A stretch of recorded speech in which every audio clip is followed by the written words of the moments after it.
The story begins. The Duke has arrived at the saints in the temple, and they are now discussing his adopted daughter.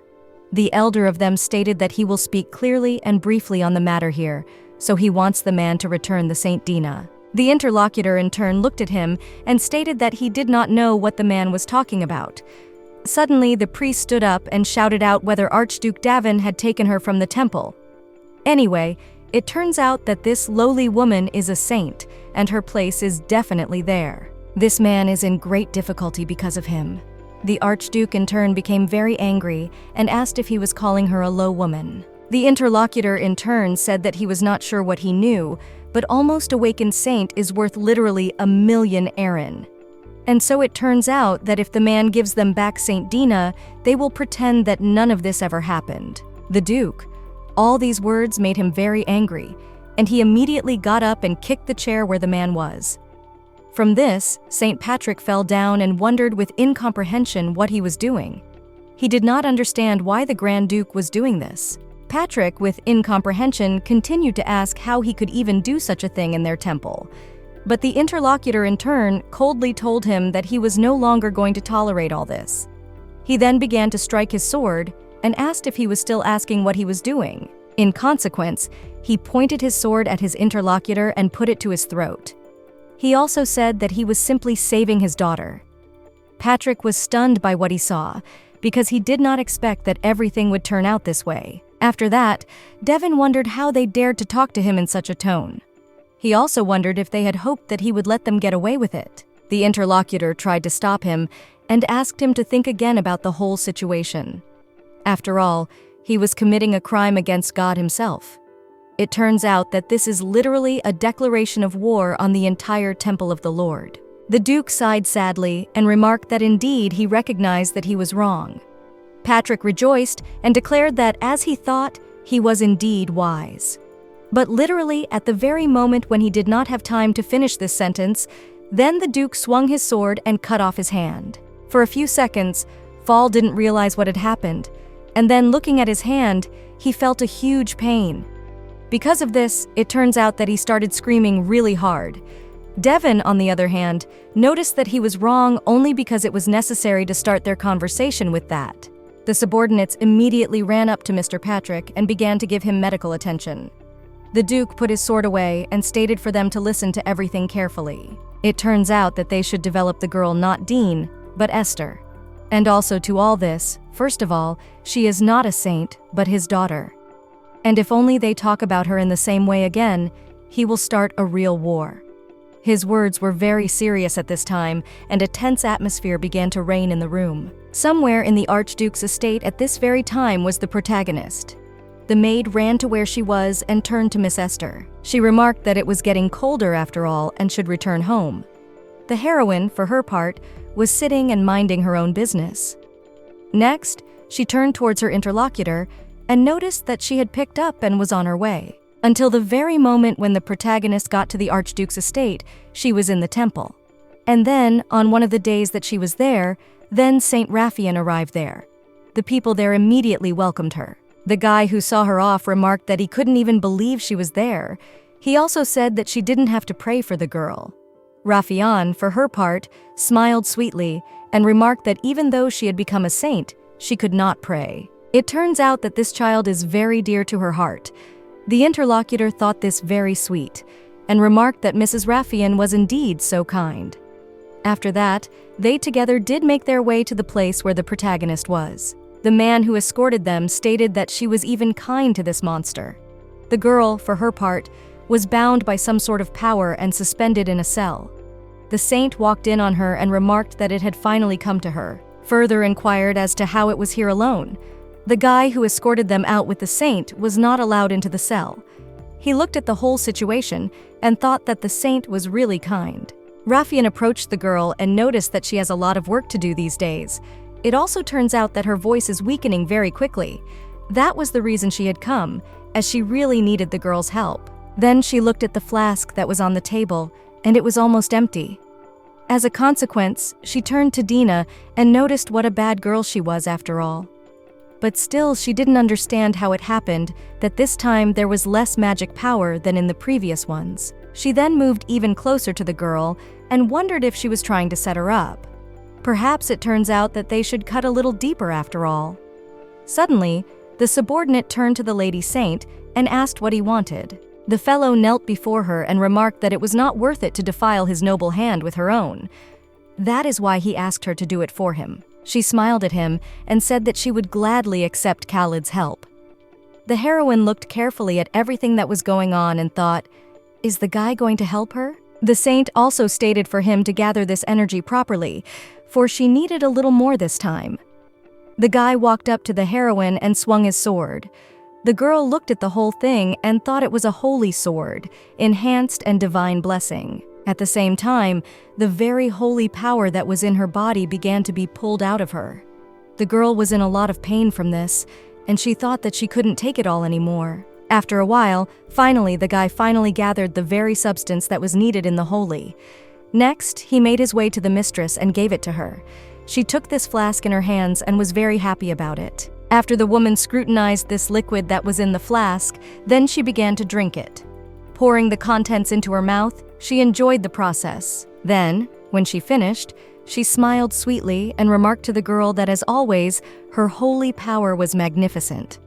The girl, in turn, looked at her very angrily, for she didn't like all this at all. Rafian noticed her angry look and wondered if the girl thought it was unfair. After all, it turns out that she should be angry with her now, and not the other way around. Then she asked if the girl in her dream knew why she went down to the dungeon every day and drank her blood. Then came close to the girl and took her by the neck. As a consequence, said that all this was happening because she had taken something that should belong to her alone. It turns out that somehow she had dared to be born. After that, the saint asked if the girl understood all this and hit her. She then remarked that if she thought it was so unfair, why didn't she pray to the goddess herself? After all, who knows? Perhaps she will have mercy and forgive her sins. The main character's eyes were already closing, and the saint wished her well.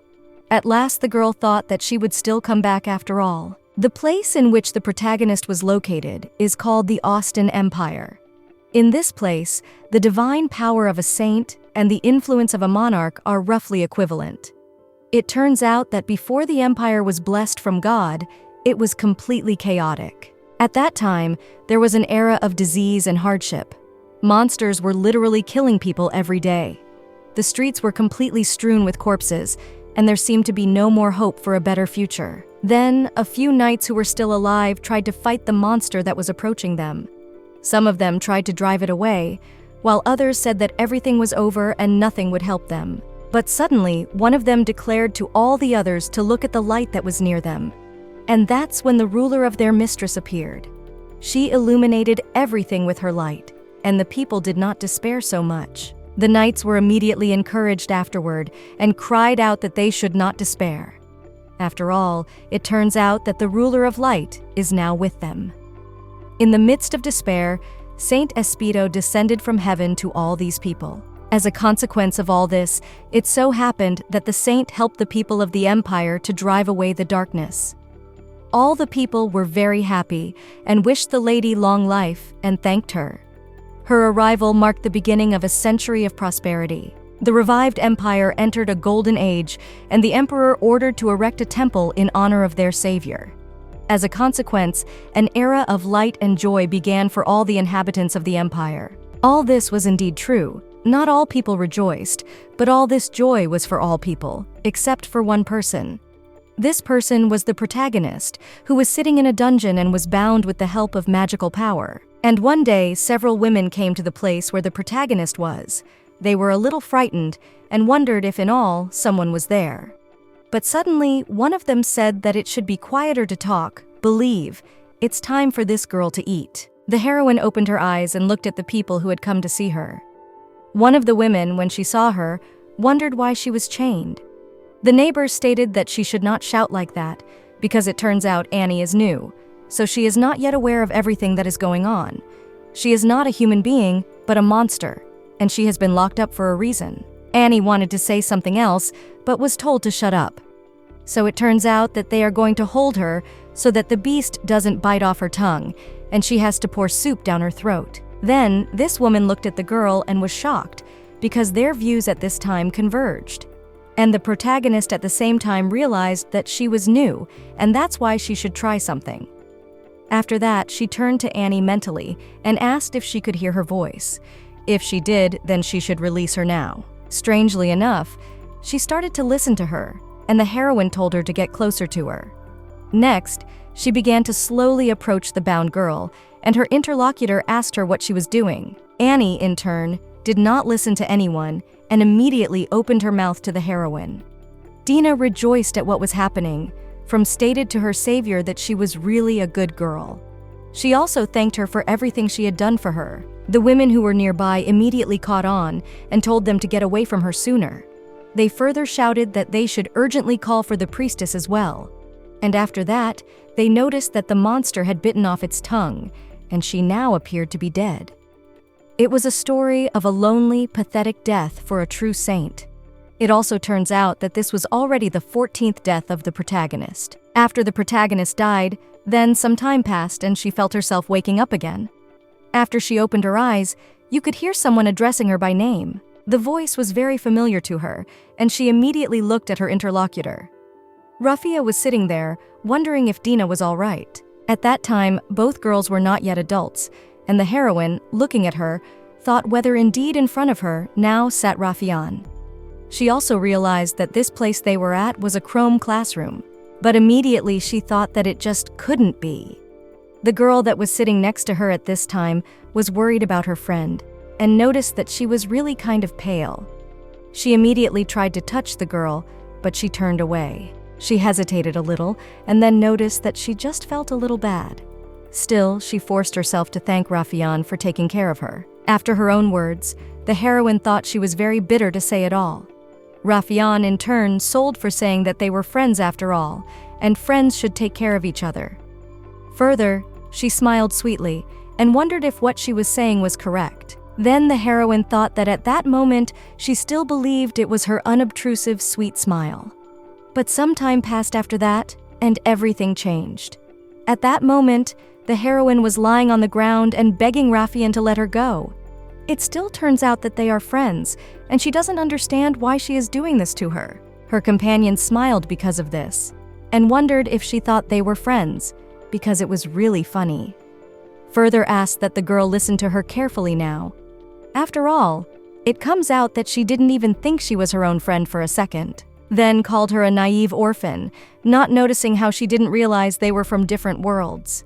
Still, she should simply know her place in her own. The heroine could not believe her own ears, and was stunned at what was happening now. Then she looked carefully at the girl she thought was her friend. Seeing her haughty look, she remembered that look of young Rafian who was worried about her own friend. And now the evil heroine was once again sitting with young Rafian, who was worried about her.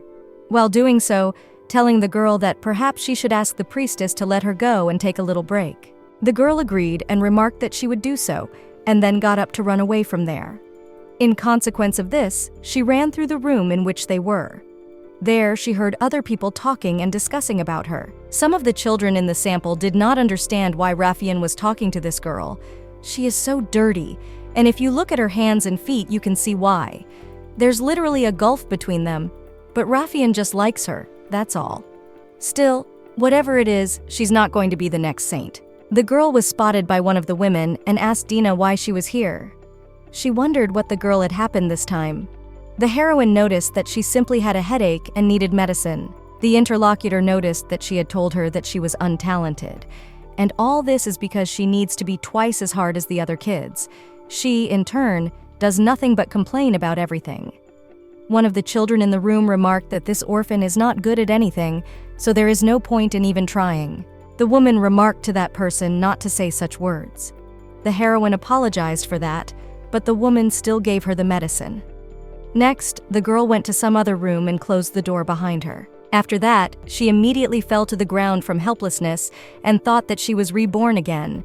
But why all these torments, she just does not understand. The girl did not understand why she simply could not die, that's all. After a few seconds, however, she thought that now is not the time for all this. What to begin with, it is necessary to see what number it is. Next, she walked down the same familiar room as she always did. realized that no matter how many times she was reborn, this place does not change at all in any way. The heroine then walked over to the table that held her belongings. Opening the top box, the girl noticed that her diary was there. After that, she immediately opened it to see what she wrote there. When she read that information, she was shocked at what she saw. She saw that the date on there was the 4th of August, 381st year. She thought that it couldn't be. Is it really the 81st year? Or even the 82nd year? She was shocked because of the 12th and 13th times she had gone back to April in the 82nd year before the death of the present saint. But now was a very different time, and she wondered if it had really changed. Then she also thought, what if everything that was happening now was her last rebirth? But after a few seconds, she realized that it was unlikely after all. Putting down her diary, she thought that she shouldn't expect anything, because she would simply be disappointed at the end anyway. It doesn't really matter what time she comes back. After all, it was still simply impossible for her to escape from the temple. No matter how many attempts she makes to escape from this hell, she still finds herself here again. This is very much painful for her, and she just begs to let it all end now. At this time, the girl took a knife and tried to end all these rebirths.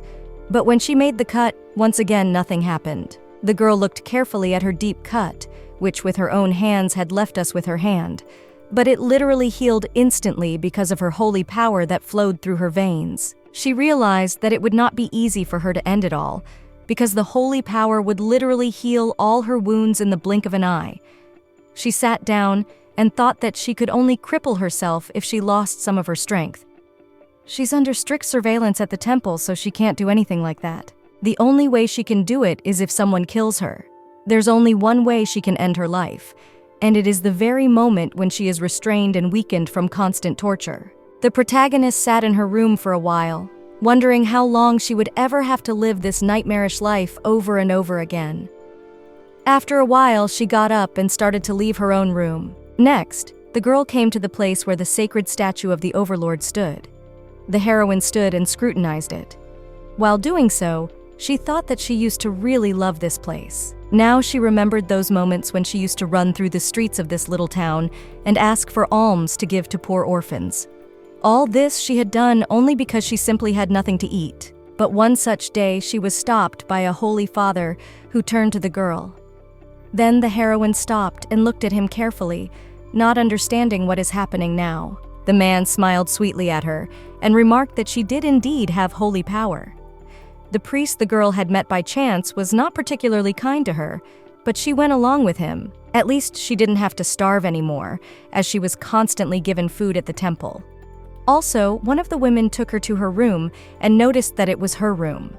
The girl was shocked that she was allotted an entire room. The girl was then told to live here but not to make noise, and she, in turn, was very grateful to them for that.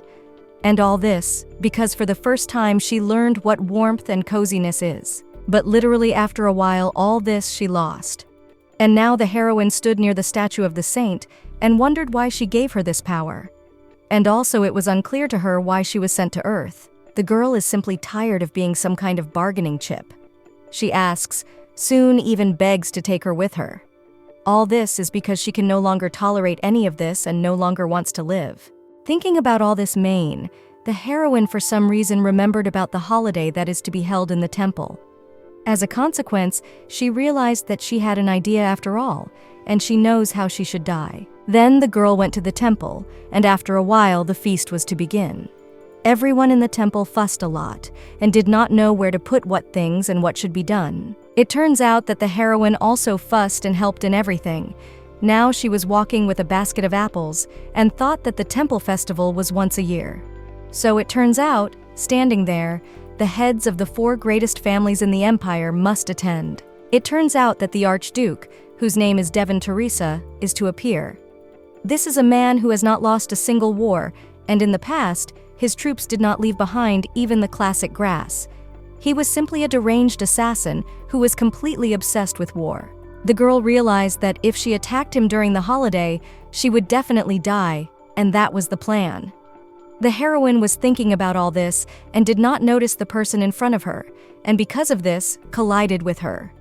Then the apples she was carrying immediately fell to the floor. The girl she bumped into immediately wondered what was going on. Also asked if she did not realize that it is necessary to look around. The heroine, in turn, changed for what happened. After that, she began to pick apples on, suddenly saw how her power began to heal her hand. And here she thought again that because of this healing with this energy, she simply cannot die on her own. It is because of this that somehow it appears that she needs to run into the Archduke to die by his hand. Then the girl went back to her business and walked around the territory of the temple. But suddenly, when she was walking quietly on her business, someone addressed her by name. The girl immediately looked up and saw that Khaled was there. The boy smiled sweetly at her and asked where she was going. The girl knew that this man's name was Khaled Demroy, and he was the son of a powerful aristocrat and everyone's favorite. It also turns out that he was also her favorite because she liked him for his caring nature. But after a while things changed, for he became the holy knight Rafian. Then, too, he did not deign to help even her get out of that very hell. The girl remembers the last time, before she died, the one helped constantly Rafian and pulled blood out of the protagonist in order for her to drink it. It was from this that the heroine realized that he simply is a common hypocrite. The guy noticed that the girl's face had become somehow glum, and he wondered what had happened to her, because she looked depressed in some way. The heroine turned away from him and remarked that she was all right. She then stated that she simply had to help with the holiday preparations, so she should leave. The boy hesitated for a moment and then stated that she was. As a consequence, the girl simply walked away from him. Khaled looked at her strange behavior and didn't understand what had really happened after all. He thought that perhaps indeed he had done something wrong. At this very time, the Archduke's placement was also very noisy, and it was all because the Duke also had to go to the temple. Several maids noticed Mr. Ben and wished him good morning. The man in turn noticed them and saw that it was Camilla and Ella. He then smiled sweetly at him and wished him good morning in return as well. The girls were happy that the man also wished them good morning. Then they continued to watch him walk, and one of them said that he was always dressed as if with a needle. It was incomprehensible to her how he even manages to be such a perfect person. The interlocutor remarked that it is indeed so and understandable. 8 has kept him around for the 10th year. After all, His Majesty realizes that every bird literally counts in the Empire. As all other people say, Ben Teresa knows literally everything. Now he was on his way to the Archduke's room for an audience. But the moment he entered the room, he immediately turned pale, because he saw what the man was wearing. Then he turned to his being and inquired whether the man was at all sure that he wanted to wear this particular garment. Devon Teresia noticed that he really wanted to dress that way and asked if something was wrong. The interlocutor remarked that there was nothing wrong. At the same time, he thought that the man was already in trouble with the temple, and now he would come dressed in black. On a holiday where he should have worn something white, the whole thing literally looks childish. Then Ben turned to His Highness again and said that if he wanted to dress so much, he should trust him with his closet. It would appear that he would simply pick him something appropriate for the occasion. Suddenly, the man turned to him and looked at him with his cold gaze. As a consequence, the interlocutor remarked that perhaps he should not do that. After some minor preparations, the Archduke and his subordinate began to descend the stairs. At the bottom sat the man's children, who noticed their father and turned to him. One of the boys inquired of the father if he was really leaving already. The man noticed that he was and looked intently at his own son. He further asked Judy who he had gotten into another fight with in the video, not seeing the abrasion on his cheek. The boy smiled and casually stated that he was just running a race and it was no big deal. This boy's name was Judy Teresia. His father inquired as to how he, running a race at all, could have accomplished such a thing. After moments, he remarked that it didn't matter, and he was just begging him not to do anything while he was away from the estate. Suddenly, another son joined the conversation and stated not to let his father worry about anything. He would see to Judy. This boy's name was Dany Teresia. The Archduke looked at him and remarked, but after a moment, he remembered that he definitely wanted to shop for one. That's why guys should be told what they need now. Let me think for a while, and then declared his father to buy him the voice of the sovereign, Archpresbyter Crisper. It turns out, after all, that this book will only be sold at this festival. The man did agree to it, and then turned to his second son and asked what Judy wanted. The kid was immediately enthusiastic and then stated that he wanted a baby sister for himself. Everyone in the room was stunned at the young boy's request. The father inquired in surprise in what sense he wanted a baby sister at all. The boy immediately pointed out that Hans and Sebastian had a little sister, but he was the only one who did not. The Archduke further stated that he understood what his son was talking about. He sighed sadly and asked Judy how long he would be fooling around like this. The boy, for his part, just looked at him, but said nothing. After a moment, he turned the other way and remarked that he was clear, for he wanted nothing more then. At the end, he only stated that he knew he would not listen to him at all.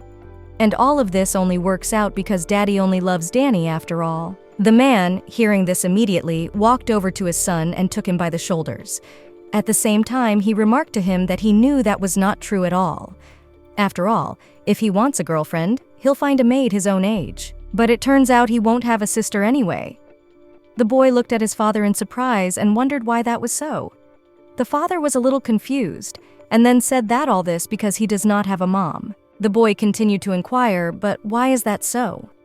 The man was embarrassed by this question, and he wondered how he could explain all this.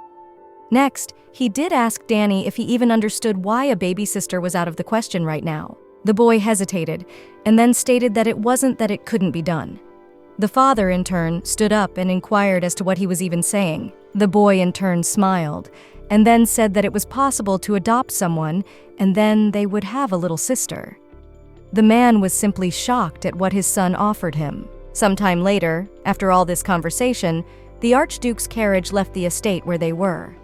The man drove and on the way looked out of the window, thinking about the whole situation that had occurred. Opposite sat Ben, who turned to His Majesty and noticed what he saw the man pondered, but there was no need to.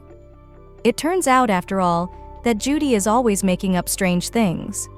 The man noticed that at first he also thought that his son was really joking, but decided to take into account his wishes. It turns out that he buys his children everything to somehow compensate for the mother's love.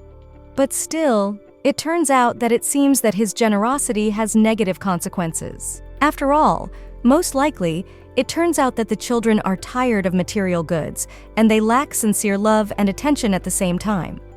Still, if you look at it all, they have no need for toys and other things. But he simply cannot give them neither a sibling nor the much-needed care. Still, it turns out that to him, the boys have grown up without knowing family and affection. Now the man said that if he brings a good girl into the house, then maybe the twins will finally realize what a real family is. The interlocutor, after hearing these words, thought that after all, adoption is not an easy decision at all. However, his intuition never deceived him. He further stated that he would find a place where he could take the child. After a while, the man did arrive at the event, and there were already representatives of the 4 families sitting there. They sat in their seats, and at this time the head priest was speaking. He was saying that the future empire was under the protection of the Lordess of Holy.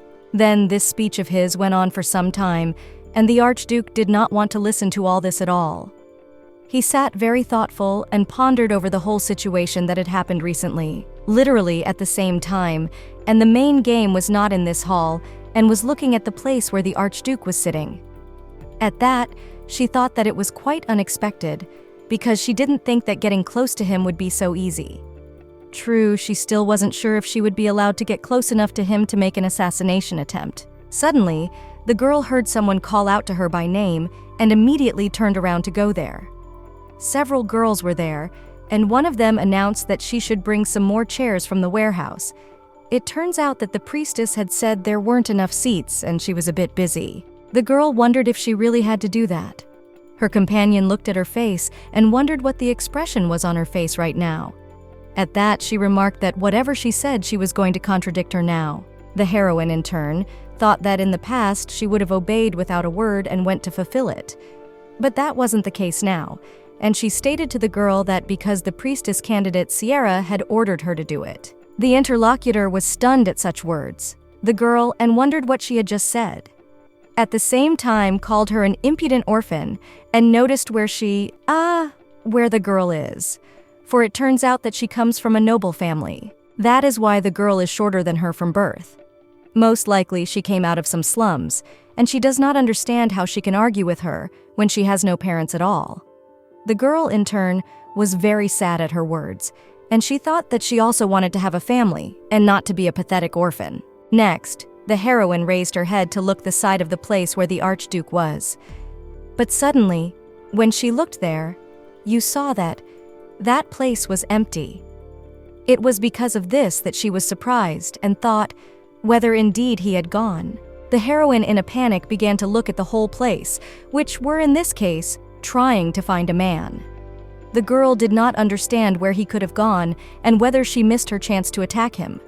But after some time of searching, the girl did notice that he was walking towards the exit. Then she tried to head in his direction, but her companion did not want to let her go. She grabbed the girl's arm and asked if she was completely pissed off. It was unclear to the girl where she went, because she did not agree with her at all now. Suddenly, there was an older woman who saw that something was going on and wondered what was going on here. After all, no altercations should be happening during the festival right now. The girl who grabbed the heroine's arm immediately recovered and, smiling, noticed that Dina suddenly popped up. She, in turn, in height, tried to sit her back down and nothing more happened. Next, she leaned over to the girl and noticed to tell her that she was telling the truth. In doing so, quietly whispered to her to quickly agree to all of this. The woman remarked for Dina to explain where she had packed now. The girl hesitated for a bit, then stated that she simply wanted to go and get more chairs. The woman remarked for her then to go quickly and not without any conversation. The heroine agreed and immediately headed over there. At the same time, thought about what she should do, because she simply like this will miss the Archduke. Now that the heroine distinguished herself, there could quietly follow him to carry out her plan. At the same time, the girl thought that she hoped that the Archduke had not yet come out of the temple, but most likely this did not happen. Still, she can't see him anywhere, and that's too bad. And at this time, the girl had a knife up her sleeve, with which she was going to make her attack. When the heroine left the room she was in, she saw that the Archduke was walking along the road. So she realized that she had finally found him. It turns out to be Mr. Teresia himself, after all. The man entered surrounded by several of his subordinates, and the girl consequently followed them. At the same time, she was a little frightened and wondered if she could handle it, hesitating with her actions further. After a moment, she realized that it was not the time for her to hesitate. After all, she should simply seize the moment, because she would not find a better moment. As a consequence, she could not give him a treat now. The girl moved a little closer to the man and immediately addressed His Majesty. The man, in turn, immediately stopped and his subordinates, and he turned around to see who was addressing him. The knights with their own weapons blocked the girl's path, preventing her from getting any closer to the Archduke. The girl turned to His Majesty again and remarked that she simply had something to say to him. The man turned fully towards her and began to listen attentively to everything she said. The girl, for her part, continued to state that she needed to talk to him. That was why she was asking him not to leave, as she would only be taking up a moment of his time. The knighthood looked at her for a few seconds and then told his subordinates to immediately lower their swords. The knights did so, and the girl was overjoyed because of this, for the plan could still come to fruition right now. His Majesty stated that the judge of the robes, she is a candidate saint. That's why he wondered what she wanted from him in the first place. The girl thought that she should stab him right now, but needed to get closer first, and began to do so little by little. Gradually, she got closer to him, and at the same time she mumbled, trying to avert suspicion from herself. After a while, she got closer to the place where she could make a blow. As she did so, she thought that now she could really try to attack him. At this point, she began to pull her weapon out of her sleeve.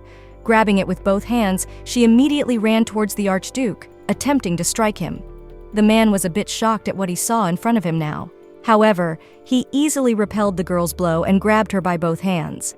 At the same time, he noticed that he thought that the girl was strange. And it turns out that it means that because she simply wanted to kill him, and she turns out to be some kind of rude girl. The Archduke wondered if she was going to kill him with this weapon. He then presented the blade before her neck and demanded that she answer him now who had sent her. At that moment, the protagonist thought that her age was simply endless. Life full of torment is repeated time after time, and she is constantly in this hell. Now the moment when she will die has finally come. The man with a gun pointed at her, told her to answer who sent her, and if she didn't answer, she would lose her life. From what she heard, the girl was only joyful and thought that at last her death had come. The Archduke, seeing the joyful face of the girl, thought that it was suspicious. The girl, in her turn, thought that at last her time had come and her torment would soon be over. As a consequence, she ran up to the man and grabbed his hand so that he could finish with her quickly. The man had not expected such a turn of events and was shocked at what was happening. The tip of the blade did touch the girl's neck, but the man at the last moment managed to throw it away. After that, the heroine immediately dropped to the ground and knelt there. The man, in turn, said that she was such a strange girl and also stupid. The heroine, in turn, touched her neck and felt a small cut there. The Archduke, in turn, remarked that it turns out that she came here not for his life, but for her own. At this time, the knight addressed His Majesty, but the latter did not listen to him and told the girl to answer his question, for it was the temple that had ordered her to do all this. He wondered what they had done to her and what they had promised in return for such recklessness. The girl answered nothing, and the man wondered if she was going to keep silent until he killed her. The Archduke then turned around and declared that his subordinates had this girl return to the temple now. The girl heard all this and was simply terrified, for this was her released opportunity. She immediately turned around and asked the man to wait for her and did not leave. The heroine was very much frightened and then begged the man to stop because she did not want to go back to the temple. She began to beg that the man would simply help her and kill her. The man stopped and listened attentively to what the girl was saying and looked at her. She, in turn, continued to scream that she did not want to go back, and she simply would not do it. With tears in her eyes, it was said that she would not even resist and just let him kill her. Still, she would rather die than go back to that temple. It was quite hard for the Archduke to hear all of this, and he immediately declared for the girl to be released. After the subordinates let the girl go, then he immediately turned to her. Next, he leisurely approached the heroine and asked how old she was at the moment. The heroine somewhat apprehensively stated that she was 12 years old now. The man hesitated and wondered if it was really 12. He then sat down beside the girl and also touched her head, stroking it at the same time.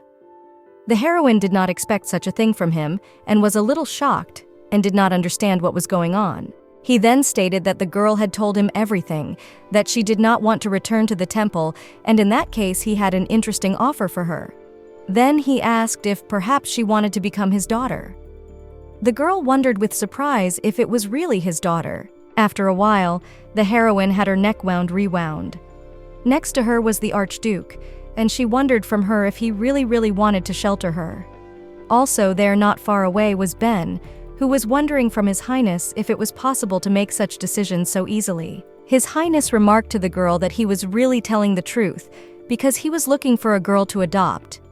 And she still came to his liking now. The heroine still noticed that she is a motherless commoner. It was incomprehensible to her whether he would really want to adopt her. The interlocutor looked at her carefully and asked her what of being a motherless commoner. How is it that if she does become his daughter, she will be a noble lady? The protagonist was very surprised by this and thought, could she really become a noble lady? But after moments interrupted herself and noticed that this simply cannot be. After all, she should not build simply air castles in her head. After all, it turns out that she simply needs to get out of the shelter, and then everything will be fine. That's why she asked the man to adopt her.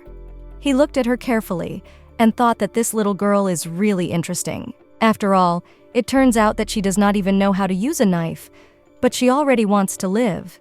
It should be so that she came and asked to kill herself.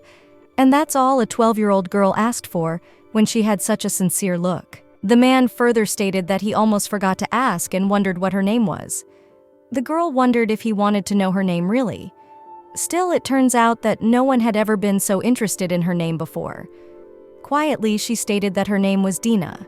The interlocutor noticed that he realized that her name was Dina and noticed that she had made a really good choice. It turns out that he would later send someone to the temple to finalize the adoption. After that, he smiled and remarked to the girl, simply waiting for him. He then saw the surprised looks on the girl's face and realized that he had probably done something wrong. He noticed that he apologized, is he had scared her? Because he looked kind of creepy when he smiled. The girl, in turn with embarrassment, noticed that it really is not so easy. No one has ever looked at her with such kindness as he. The man wondered if she was now speaking for kindness and his face. The subordinates standing nearby were also surprised and wondered if she thought his face seemed kind to her. One of them remarked that he never wanted to see His Highness smile again. Suddenly, the Archduke turned toward them and remarked that they could hear everything. He further inquired if they wanted to run a pen circle around the barracks.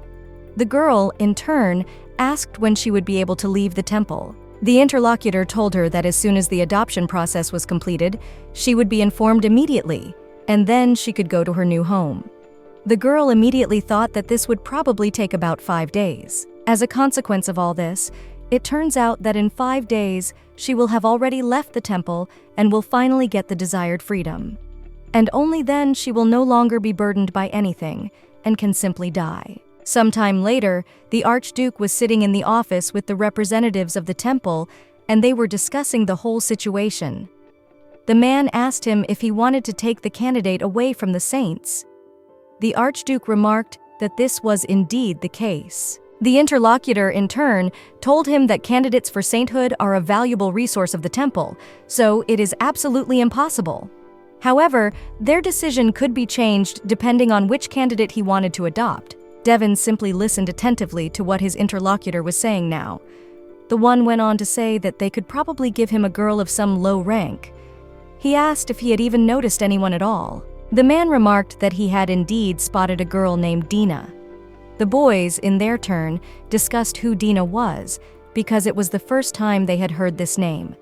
At this point, they started looking at the documents to find out who the girl was. They then stated that he must be talking about the latitude they had picked up on the street.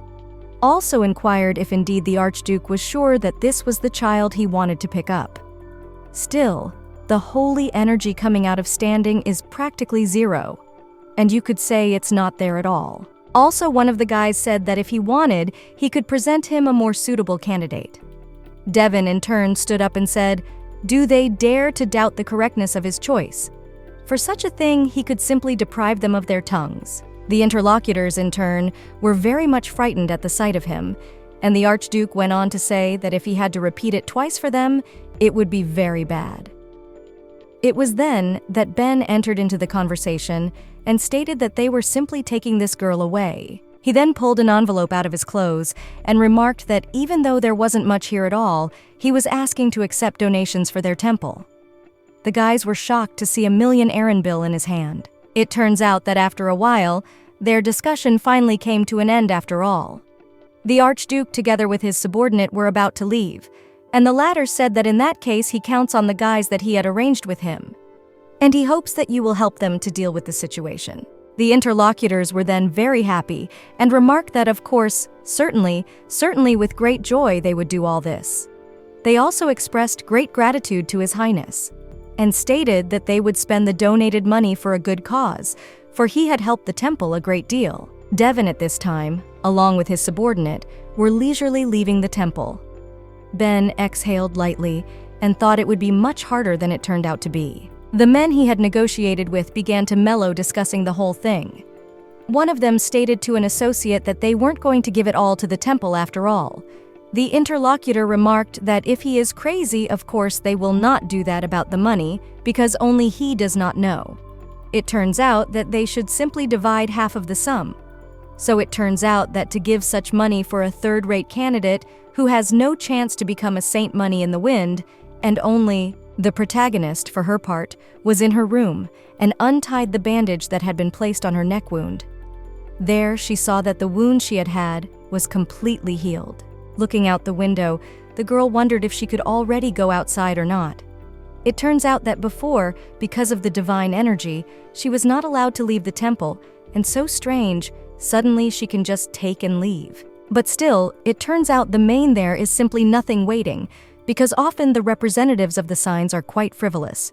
Who knows, perhaps tomorrow everything will turn out as if nothing and was not. And to all this, so it may be that even if she gets the house of the Archduke, he already has 2 native sons. So the girl can't imagine if she will be received there normally. Also, to all this, all rich people are pretty much the same, and they are no stranger to prejudice, envy, and also meanness. That's why they probably won't spare the poor orphan for sure. After a short thought, the girl thought that it is no longer so important. She just needed to die, that's all. She sat in her room and thought that this is really true, because it is necessary to wait for this moment, and now she can be a little patient. A small amount of time passed, and the protagonist was already leaving the temple. Along with her on the road was a woman who said that she once again repeats that His Highness did not order her that she should fulfill everything without any objections. It also turns out that the girl simply should not count on her return. She should forget about the temple once and for all. The girl asked what would happen if the Archduke gave up on her. The interlocutor said that this would be her problem. It turns out that she no longer belongs to the temple, so let her survive as she wants if it happens. The girl thought after hearing those words that it was really very nasty. She felt pain in her heart and thought that she had once considered this place her home. On the way, the protagonist noticed Rafian, who was walking through the temple grounds. She noticed the girl and wondered where Dany was going so early in the day. When the woman noticed the girl, she immediately smiled and told her that she could see she had been on her feet since morning. Rafian replied that she was simply on her way to pray. She asked where they were going, because it was a little early for a walk. The girl said that if she really meant it, then from that day on, Dany would live in the house of Archduke Teresia. The girl wondered if this was really true. I remarked that His Highness really wished to adopt her. Rafian further inquired if he himself had said so, for it was very unexpected. She then approached the heroine and asked if she could say goodbye to her, as she and Dany were close friends. The interlocutor noted that, of course, he could not do it, and should not be in a hurry. After that, Rafian dragged the protagonist by the hand in the direction of the headquarters to talk to her about it. The girl, in turn, did not want to discuss it all at all, but she dragged her well. After a while, they stopped, and the interlocutor asked if Dany was really going to live with the Archduke. She wondered if he was her real father. The heroine hesitated, and then said that he was not. Rafian then asked, but then why would he need her? It turns out that it is really strange, because why would the Archduke adopt an orphan with an extremely low level of divine energy? The girl immediately thought that Rafian had dropped her mask after all. The interlocutor wondered why he was doing this after all, for it was incomprehensible to her. Then she apologized to her and said that she had said all this without thinking, for she did not mean to convince her with these words. She said all this simply because she was very sad that her friend was leaving. She also asked, they were close friends after all, if she thought it was right. While doing so, made a casual cute look, as if she really felt sorry for her friend. The heroine looking at her thought what else, sad, and what kind of friends they were. This is what she got angry and thought that it was Rafian is the culprit of all her torment in previous lives. And now her feigned kindness made her very angry, and she wanted to take revenge on her for it. So she thought that she really definitely wants to take revenge on her. Despite all the acting, her anger, the protagonist remarked that she was also very sorry, and she wished Rafian all the best. The interlocutor wondered if she really does. Next, the heroine took her so-called friend into her own hands. At the same time, she stated that this was her parting gift, because she prays that the next saint will be Rafian. She mentally hopes that even after her death, she will never become her. Also told her that may she become a great saint, and her whole life will be full of joy, smiles, and laughter. But at the same time, thought that for the pain she had caused her, she wished her the same endless suffering she had had in previous lives. She hoped that in the future, Rafian and her life would be filled with so much misery that her lips would not touch even the shadow of a chuckle. The interlocutor at this moment snatched her hands from the girl's grasp and stepped aside. The heroine afterward remarked that here were her wishes. Rafian looked at the girl with some strange look and thanked Dany for that. Also stated that she too hoped that things would work out well for her in the future. Immediately after that, she turned around and started walking away from her. As she did so, she threw her gaze at the girl and wondered if that was even a thing right now. After all, today Dany was especially sullen, and that look did not give her peace. It was a strange look for her, as if the girl already knew everything. She thought that her so-called friend was an insolent, lousy girl, but it was already in the past. And all this is because she realizes that anyway, most likely they will never meet together again. After that, they never parted ways. One day, the Archduke remembered his beloved, with whom he was earlier. He remembered the moment when the girl was standing in the street, and he addressed her by the name of Irene. When he addressed her, the girl immediately turned to him and smiled sweetly. And she, in turn, also said the name of her lover, Devon. The latter smiled back at her and remarked that it had indeed gotten colder during the night. So he wondered what we had one doing here. The girl looked up and noticed that here she was admiring the stars. At this, she wondered if the night sky was not beautiful at this time of night. The man also looked up into the sky, and for some time they gazed there. The lover further remarked that she had something to say to him just in case. After all, it turns out that they are going to have a girl. After a while, it became the time when the protagonist should have already left the temple. The girl was already standing outside the door of the territory, and the woman to her, pointing ahead, asked if she could see the path. It turns out that at the end of this path, they would be waiting for her.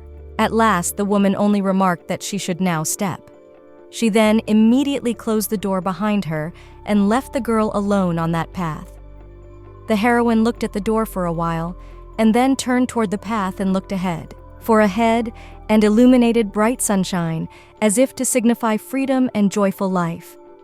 And for the girl, it was quite a pleasant picture ahead. At that moment, the game did not think that before she had never been able to avoid a sad fate for herself. It constantly turned out that she was neglected. She was betrayed by all people. Those moments when she killed herself to stop the suffering, everything was repeated again and again. But this time, the girl hopes that everything will be completely different. And it all turns out because of the fact that she was simply not thrown into the dungeon, because she managed to escape before that moment.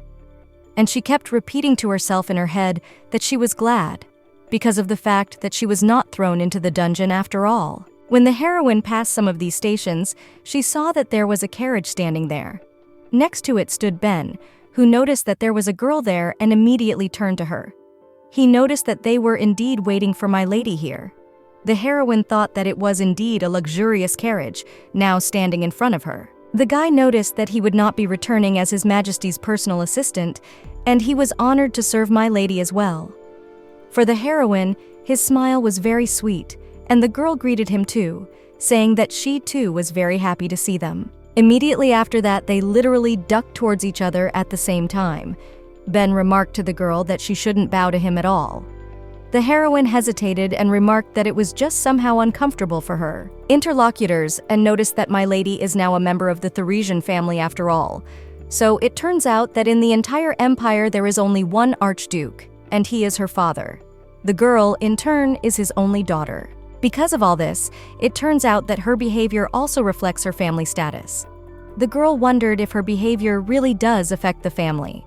The interlocutor went on to say that he realized that the girl had not yet familiarized herself with all the routines, but gradually she would really settle in. After that, he favored her on the carriage house for the girl to go in there.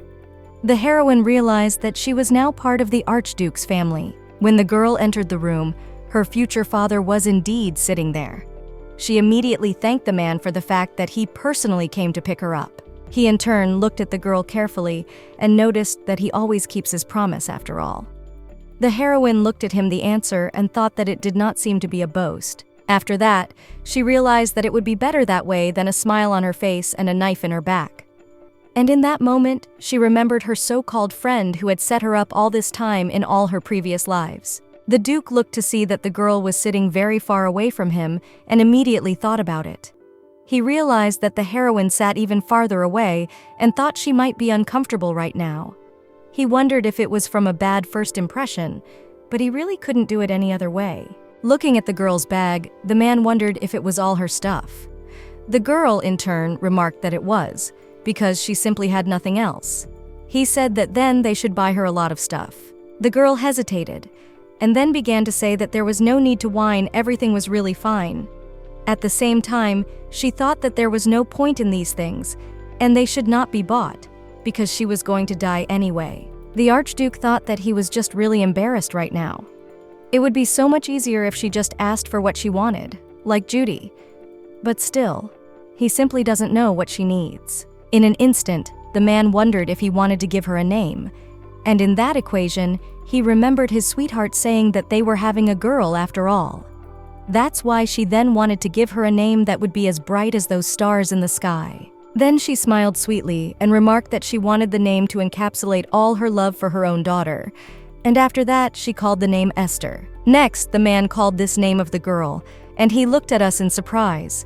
The man remarked that let this new name mark for her the beginning of her new life. It turns out that she would now be called Esther, and that name means bright as a star. The girl was surprised to be called by such a name. That is why she stated that she had literally lived in darkness all her life. Remembering all her life, which she spent most of it in the dungeon, thought that she was never allowed to shine. That's exactly why this name doesn't suit her. That was what the girl had stated to the man, but he wouldn't listen. Turning to her and smiling sweetly, he said that she would still shine as brightly as no one else, for she would be a one-of-a-kind Lady Teresia, who will be free to determine her own fate and decide everything herself. After these words, the heroine pondered whether he could accept a name with such a beautiful meaning. For her, it was incomprehensible why she is a man who is about to leave this world. But still, Esther is indeed a beautiful name. It is not some random name, and it now belongs to her so beautiful and endowed with deep meaning. Even if only for a short time, but she always wants to be this Esther. At this time, the girl became sad, and tears started flowing from her eyes. She also thanked His Highness for this beautiful name. The carriage continued its movement, or the man carefully looked at the heroine who sat quietly. He realized that the girl had looked rather anxious before, but now she was carefree dozing. This made her look like a really little girl.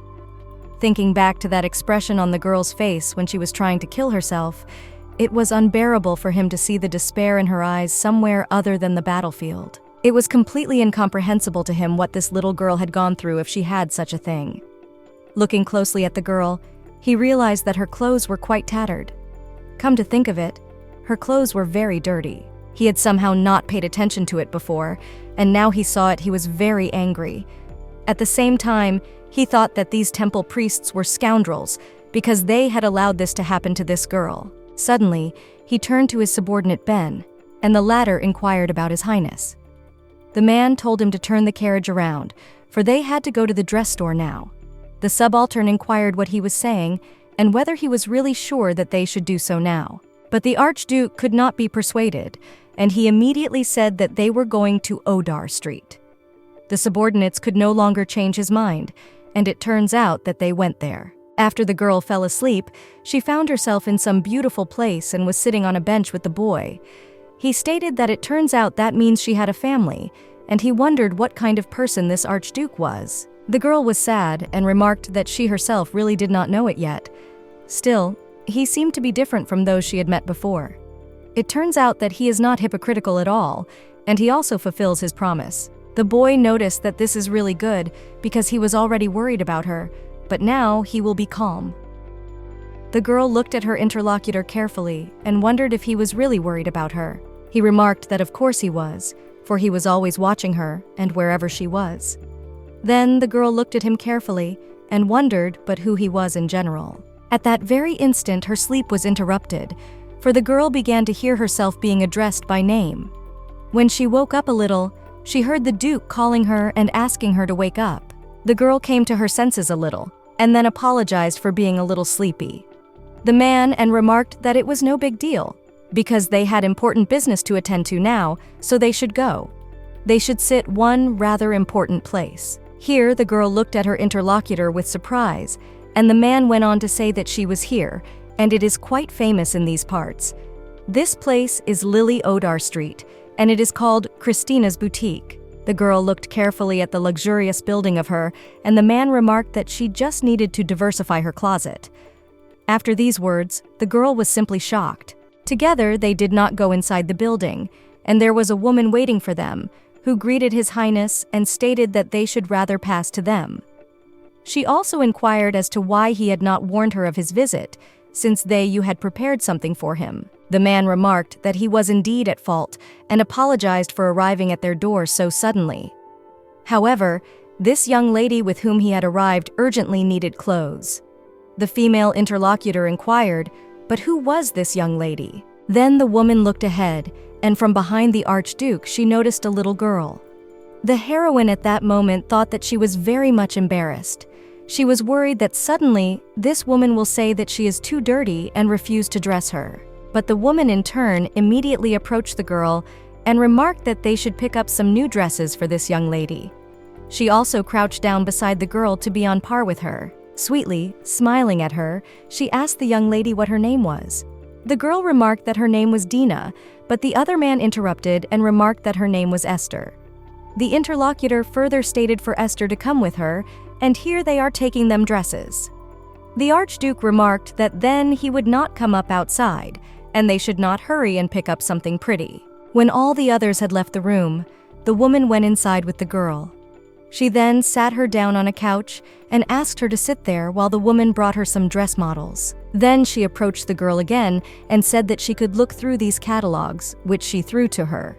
There are casual dresses there, and then the weekend, and in another part of the outfit from the latest collection. The heroine took these catalogs in her hands and sat on the couch very quietly. After that, she apologized and turned to the woman.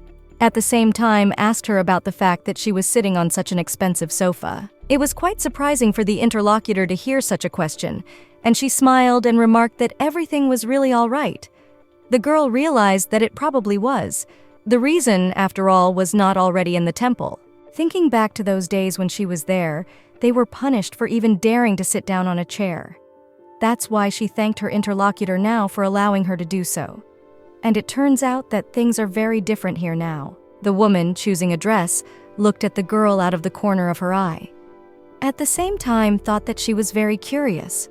Where the Duke found her? After all, it doesn't look like this girl is in her usual place. She holds up the catalog, but doesn't open it at all. After a short thought, she still firmly decided that she would show this girl all her professionalism. It turns out she is Lady Christina after all. Then she approached the girl and noticed that her fair skin would be perfectly suited to delicate colors, and pointing to the dress, said that it was the model of the season. The girl was embarrassed and remarked that it was quite luxurious. The woman noticed her strange reaction and asked if she didn't like the dress. The heroine hesitated and said that it's not that at all, because she has nothing to wear them for. But Christina did not stop because of this, and began to show other dresses. She noticed that to her attention, they also have other dresses in the same style. Pointing to yet another dress, she noticed that it was an exclusive style for their boutique. The heroine was dumbfounded by all this, and didn't even know what to say to her now. At the same time, thought that the same all dresses belonged to high fashion. The woman asked if perhaps the girl wanted to look at the models that are in the catalogs.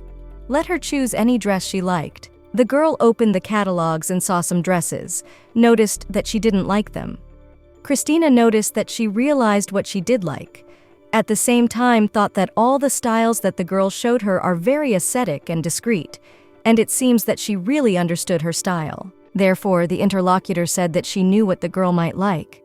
It turns out that such a cute face as she has for her will suit any styles. The heroine wondered if she really thought so. Christina said that she did, because she likes to dress up pretty ladies more than anything else. She smiled sweetly at the girl and held out her hand, asking for the heroine to let her help. And it turns out, now literally magic will happen. The heroine, for her part, wondered if she was really talking about magic. Then she remembered that she still wants to leave this world, but she should probably do it a little later. The Archduke and his subordinate sat in the room next to each other and waited for the dressed-up girl to come out to them. His Majesty wondered how much time had passed, and whether it would all take so long. Suddenly, the subordinates announced that the girl had finally appeared. The man immediately looked up to see her transformation. The heroine leisurely approached and turned to His Majesty. The Archduke, seeing the girl, was simply shocked, because she was very much like his beloved. The heroine asked if she looked strange in this outfit. The man, in turn, thought that if he and Irene had a daughter, she would look like this. Smiling sweetly at the girl, the man declared that she looked just perfect.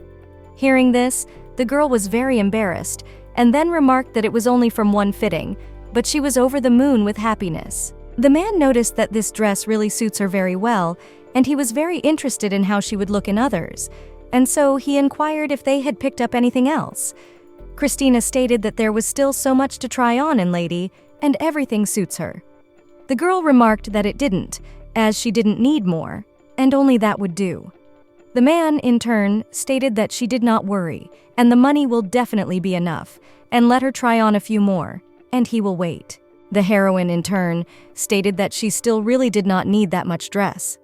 But still, they went together with the woman again to try on, and she said, "What a girl, after all. Cute." The girl started trying on different outfits, and the woman was saying that she really does look good in literally everything, and it's very cute. The next dress was also just lovely, because this color is just perfect for her, and the heroine in that dress just shines. Still, it turns out that really the girl to the face was just everything, because she in all dresses was just good. After all the fitting, Christina said that what a girl. After all, charming. The Archduke, in turn, turned to his subordinate, and the latter asked what the man wanted. The subordinate, in turn, remarked that they were buying all the dresses Esther had tried on. The subordinate remarked to His Highness that it would be all done. After that, Christina held the dress up for a while longer and asked that the girl try it all on.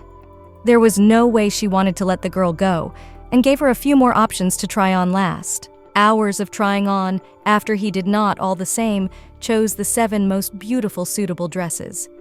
Afterward, the girl sat very tired, and the man remarked that if anything else was needed, let her speak up and not be shy. After all, she could choose something else if she wanted. The girl thanked him for that. She stated that she really had enough of that. Christina approached the carriage they were in to His Highness. She inquired of the man as to the disposition of the clothes Lady Esther had arrived with. The man declared that the war had simply thrown it away, for she would never use it again. The girl heard all of this and thought she knew that at any moment she could be stabbed in the back and thrown away. Despite all this, right now she felt like she was in some kind of fairy tale. She realized that if this was indeed some kind of dream after all, she simply did not want to wake up from it. The Archduke, along with the girl, got into the carriage, and finally he did not go to his estate. After a while, they finally did arrive. Ben remarked to the girl that this was Archduke Teresia's estate, and this place was now her home. The girl looked at the place carefully and wondered if she would really live here. The man, in turn, inquired where Gelbert was from his subordinate, and the latter remarked that he would seek him out at once. Still, the girl was wary at that very moment, because she thought that everything is not so simple. And all this is because in this place to which they arrived live the sons of the Archduke. The heroine imagined them as some evil people who will treat her very badly. After a while, the Duke, together with the girl, still went inside the estate. There was already lined up a whole crowd of maids and butlers who were happy that the man was coming home. The head butler greeted the Lord. His Majesty inquired as to the whereabouts of his boys. The interlocutor remarked that for the moment they were upstairs. The girl, for her part, stood at the entrance and wondered how she should behave. After all, she had not expected that there would be so many people here. The man noticed that the palace and immediately called his sons. But literally the moment the butler agreed to do so, the sons shrieked to their father that he had finally arrived. They were on the 2nd floor and wondered to him when he had arrived. The heroine, in turn, looked carefully at the 2nd floor and noticed several boys there, examining them closely. They, in turn, were also looking at the girl, and their gazes crossed. Judy inquired of the father what it was that such a strange little thing was near him. He then turned to the girl, again referring to her as a little girl, and inquired as to who she was. The father immediately noticed that you creepily chose your expression before saying anything. The girl looked at them and realized that there were 2 boys.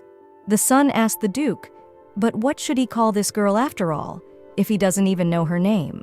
Having carefully considered the boys in charge, the heroine realized that not all are twins of the Archduke.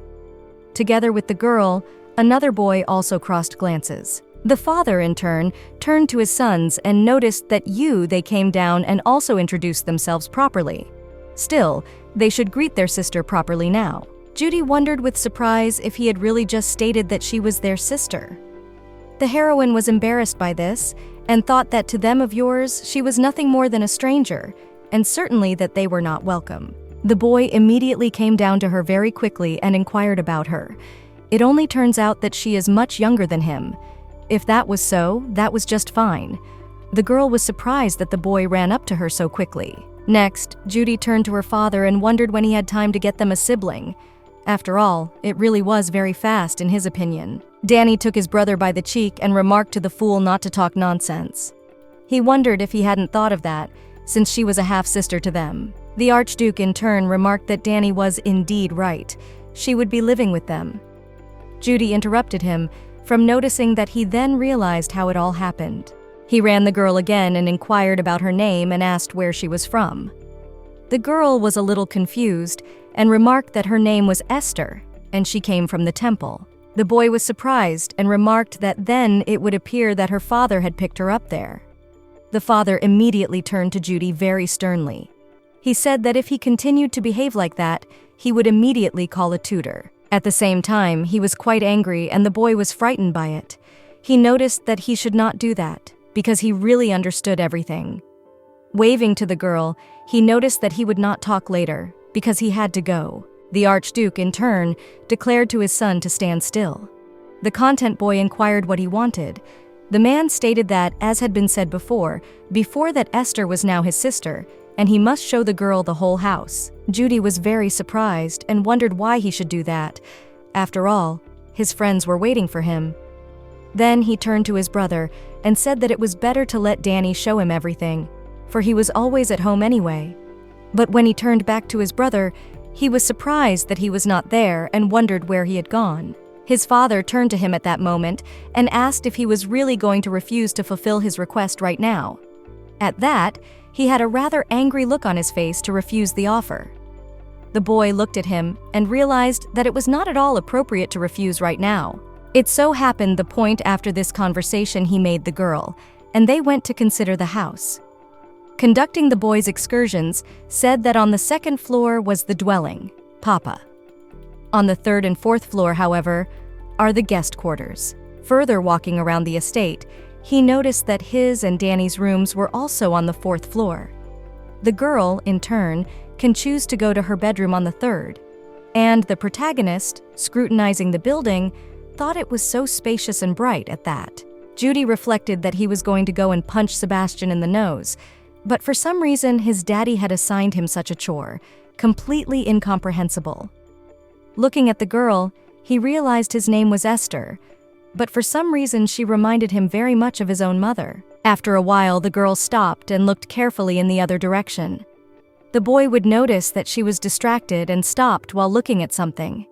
That's why he was surprised to ask the girl what had happened. The heroine, in turn, scrutinized the room near which she was now standing. It was quite luxurious and looked beautiful. The girl noticed that this room was really very beautiful. The companion approached her and asked her if she wanted to say that she wanted this particular room. The girl asked if she was not allowed to choose it, because if she did, she would just choose another one. The boy hesitated and remarked that of course she could, but that everything was not just that way. At the same time, he realized that he was simply avoiding through it, and therefore would not want the girl to settle there. Next, he looked carefully at her incomprehensible look and then remarked to take her in after all. The girl inquired if that was definitely the case and wanted to say something else, but she was interrupted and remarked that it was definitely so, for she should only promise that she was taking Sebastian with her. The heroine inquired in amazement if he was anyone at all. The boy remarked that he was simply one jerk. The heroine hesitated a bit, and the boy asked that she make up her mind sooner. Next, he raised his pinky finger in front of her and asked if she would promise him that. She, in turn, hesitated a bit, but then lifted her finger and remarked that she promised him that too. In that moment, when he wasn't speaking, it was another man who appeared behind their backs. This man turned out to be the butler, who announced that he had finally found the girl after all. He inquired if the girl had chosen her chambers, for his creature already wanted to see her. The heroine remarked that she had chosen them and was on her way to the Duke. After that, together with the butler, they headed to the room to him. Together with her new father, the girl sat down at the table, which was literally bursting with sweets. Then she thought that it all looked quite tasty, because the table was bursting with treats. Looking at the man, she was surprised and wondered if he was such a sweet tooth. He noticed the girl's strange look and asked what was wrong with her, thinking that she did not like sweets. After all, he had been informed that she liked cookies. The girl then remarked that there was nothing wrong with her. Devon in turn stated that if that was the case, he had some important business to attend to and showed her the paperwork, stating that it was about the adoption. It turns out that all that was left was for the girl to sign this document and the whole procedure would be already completed. The girl realized that these papers would be the official proof that she would now become a member of the family Teresia, and it was left for her to sign them. The heroine had the feeling that all this is literally not really happening. Still, she signed the document and noticed that she was all ready. The interlocutor said that it was just wonderful and congratulated her on the fact that she was now his legitimate daughter. The girl thanked him for this, but she looked a little embarrassed and thoughtful at the same time. Because of this, the Archduke thought that Esther would rejoice, but he seemed to be a little downcast, and that is strange indeed. After this, some time passed, and there was silence between them. The man, in turn, was wondering what was wrong, and the girl was worried about whether she could walk already. But suddenly, Devon sat closer to the girl and handed her a cookie and asked her to try the dessert. The heroine was surprised by this, and the interlocutor asked that she take at least one bite. Then the heroine thought, but when did he even have time to be near her? Despite her worries, the girl still complied with the Archduke's request and took a bite of the cookie. It was very tasty, and she thought it was simply delicious. The man noticed her satisfied looks and was happy about it. Then he told her to eat as much as she wanted and not to be shy, because after all, she would not need anything else. It turns out that today he will give her only happiness every day. And all this because she is now his daughter. After that, some time passed, and it was already night. A butler came into the man's study and, turning to His Highness, noticed that Lady Esther had already fallen asleep. The man remarked that he understood. At this very time, he was not alone in the room, for his sons were sitting with him. After he heard the butler's words that the girl had fallen asleep, he stated that they could now begin the family meeting. The next day, the protagonist woke up in her room and saw that it was very bright. At the same time, for some reason, she did not wake up on her bed, but next to it, wrapped in a blanket. Trying to open her eyes better, the girl thought that it had been a long time since she had slept so well. In turn, she couldn't even imagine when the morning had ever been as pleasant as it was now. It turns out that before, every day met her with darkness and grayness of the dungeon. Because of that, she had gotten used to all that gloom. Suddenly, the girl heard someone addressing her. Turning her head, she saw that it was her personal maid Dorothy. She asked the girl how she slept. The heroine said that she slept well and asked how the interlocutor slept. She, in turn, a little hesitated and said that she had promised her to be a little more relaxed with her. After all, because of these questions to eat, becomes somehow awkward. The girl apologized for that and said that she was just not used to it. Dorothy, in turn, said that she was sure the girl would soon remember everything. And now it was time for her to have breakfast. She also asked if she should help the girl get ready. The heroine smiled and agreed to do so, while thanking Dorothy for her kindness. Next, they together began to gather the scale, send the girl breakfast. After a while, she was already packed and went to the place where breakfast was to be held.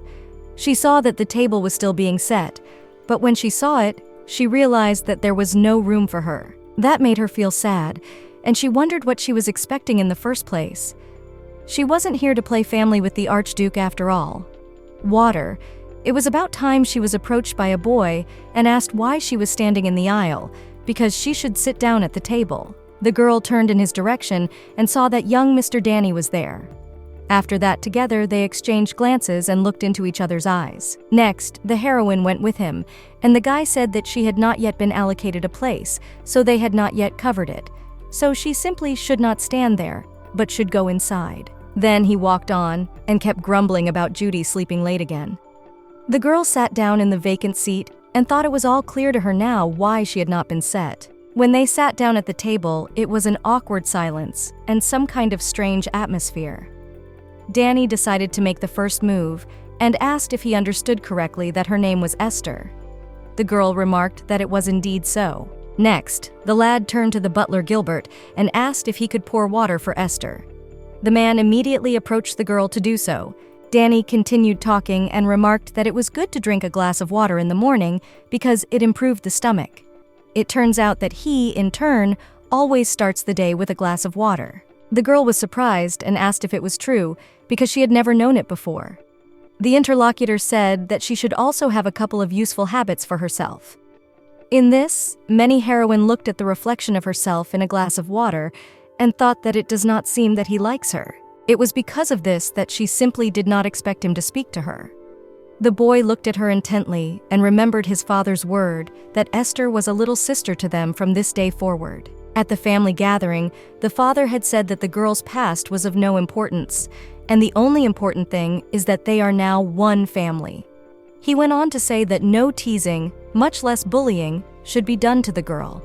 And then he turned his attention to his son and remarked that, especially, but this is about Judy. Therefore, it appeared that he should not rob Esther, as he had done at the first meeting.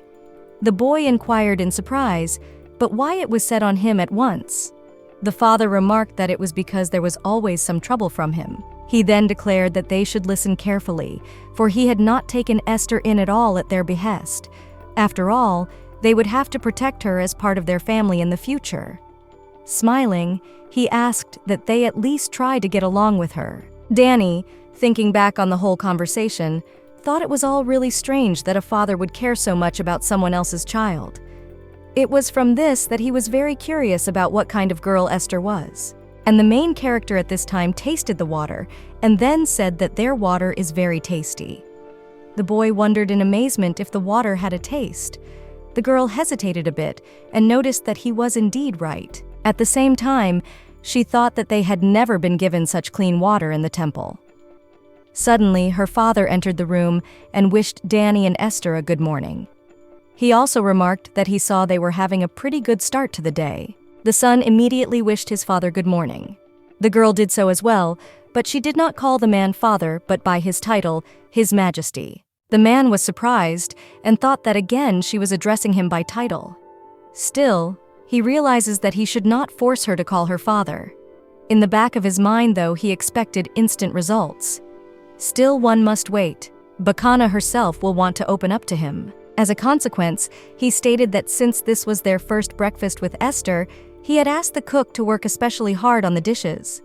Smiling sweetly at the girl, he remarked that he hoped the food would be to her liking. When the girl thought that there was even a place at the table for her, and now there will be a delicious breakfast, and this is literally a real miracle. After all, food that is designed special for her, it is quite foreign. The girl thought that she simply does not know how to be in this situation. Anyway, because she does not even know how to use cutlery, and if they laugh at her, it will be bad. That's when she noticed Dany eating with his cutlery. It interested her, and she started to scrutinize how he did it. Then the girl wondered why he suddenly grabbed the fork and knife, because does he show how to hold them properly? The protagonist realized that, most likely, Dany wants her to repeat after him all his actions. After all, he probably really did realize that she didn't know how to do it after all. The boy looked at how indeed the girl was repeating everything after him. She, in turn, thought that Dany seemed to understand her quite well, and he was such an observant boy. As a consequence, she picked up the cutlery as he did and wondered if she was doing it right. The Duke, in turn, sat back and just watched what was going on. Seeing this situation, he smiled happily and thought what he saw about Dany. He might not be worried at all. Immediately after breakfast, the girl went to her room where her maid was and did her hair. At this time, she was visited by the butler, who stated that he was Mr. Judy. It was then that she inquired what he had handed her. The man from there remarked that he asked to remind the girl of yesterday's promise and said that she should understand it. And also, to all this, he invites her to meet at 3:30 in the garden. At the same time, the girl stated that she understood everything, while thinking that he was not serious. And it turns out that he was really serious. The protagonist further remarked that if that was the case, then let the man tell him that she was coming, and let him expect her in the garden. The man remarked that he would convey that. The maid smiled sweetly and turned to the girl, inquiring if she was so pleased to see Judy. The girl looked at her in surprise, and her interlocutor went on to say that she just looked very happy afterward. Then she wondered if it was really that noticeable. It was simply the first time she had made an appointment with someone, and she was nervous. After that, Dorothy just laughed sweetly, and then said that they should not waste time and should get the girl ready to go out. She further inquired if he could accompany her, for she would pack her a picnic basket. The girl remarked that of course she could do that, and thanked her for everything. After a while of preparation, they were already outside. The heroine, seeing the place, noticed that she thought the garden would be like a dense grove, and here it was quite spacious. The maid noticed that, of course it is, because they are now in one of the most beautiful places at all he estate. This garden is literally his pride, because the best gardeners and botanists of the empire worked on it, and even now they are all serving his majesty. She then opened the box and noticed that she had prepared a snack for the girl. She then noticed that the young lord would indeed be coming soon, and so she offers a seat to the girl. The heroine heard this offer and immediately agreed to it. After she sat down, it immediately occurred to her that when she lived in the temple, no one wanted to socialize with her. It was because of this that the first promise seemed like something incredibly important and truly inviolable to her. The heroine thought of Judy-san and felt a little embarrassed at that. She also hoped that he would literally come to them soon. But after that, a sufficient amount of time passed and he did not come in any way. The maid that was sitting next to the girl couldn't find her place and thought that Mr. Judy was doing a bit of a bad thing. She did not understand where he could even be walking and whether he could have forgotten his promise. Turning her head toward the girl, she thought that she urgently needed to do something because Judy is so unpredictable, and obviously he had forgotten his own arrangement. The girl did not understand how she should go about it, for perhaps he should just be driven home by Mrs. Esther. Because of this, she wanted to turn to Esther, but the girl remarked to Dorothy that it was no big deal. It appeared that they should wait a little longer. After all, Judy said that he had some business, so perhaps he is simply late, but he promised in the rivers. The heroine still wants to wait for him a little bit. After all, this is their first walk. The maid was a little shocked. It was she who thought, where did this little lady get so much discretion? Suddenly, they heard some boy coming up to the place and complaining that Judy's rascal had called him to the place for some reason. At this boy was pretty much out of breath and was saying that his friend said he had a little sister. But what a nonsense. But he didn't understand where you would get them from, because it turned out that Judy was probably just jealous of him. The maid noticed this boy and said that she probably knew this young man. And the boy, seeing the protagonist, inquired who she was in view of not having met before. After that, he asked if she was Judy's younger sister. The girl hesitated a little and only wanted to say who she was. But the kid kept on inquiring who she was in general, and in truth, he was interested. His look was kind of strange, and the girl looked at him with surprise. At this point, this kid rudely approached the girl and grabbed her arm, then stated that so his friend was desperate enough to send some random girl up to him. He probably just had his pride and wasn't left to do such a thing once. He then threw the girl's hand away and noticed that she didn't even have anything to grab onto. The maid at this time turned to Mr. Sebastian and told him to stop doing all this. The heroine, upon hearing this, thought that this is who this Sebastian is. He approached her again and asked how much Judy had paid her. At this, she should not be shy, and let her tell. After all, if she tells and confesses everything, he will double that amount. Looking at this boy, the girl remembered that she was called a motherless wench and that she was like the furniture in the temple because she was an orphan. All these memories alarmed her and made her sick at heart. Sebastian further remarked that, as he might understand, there would be no answer.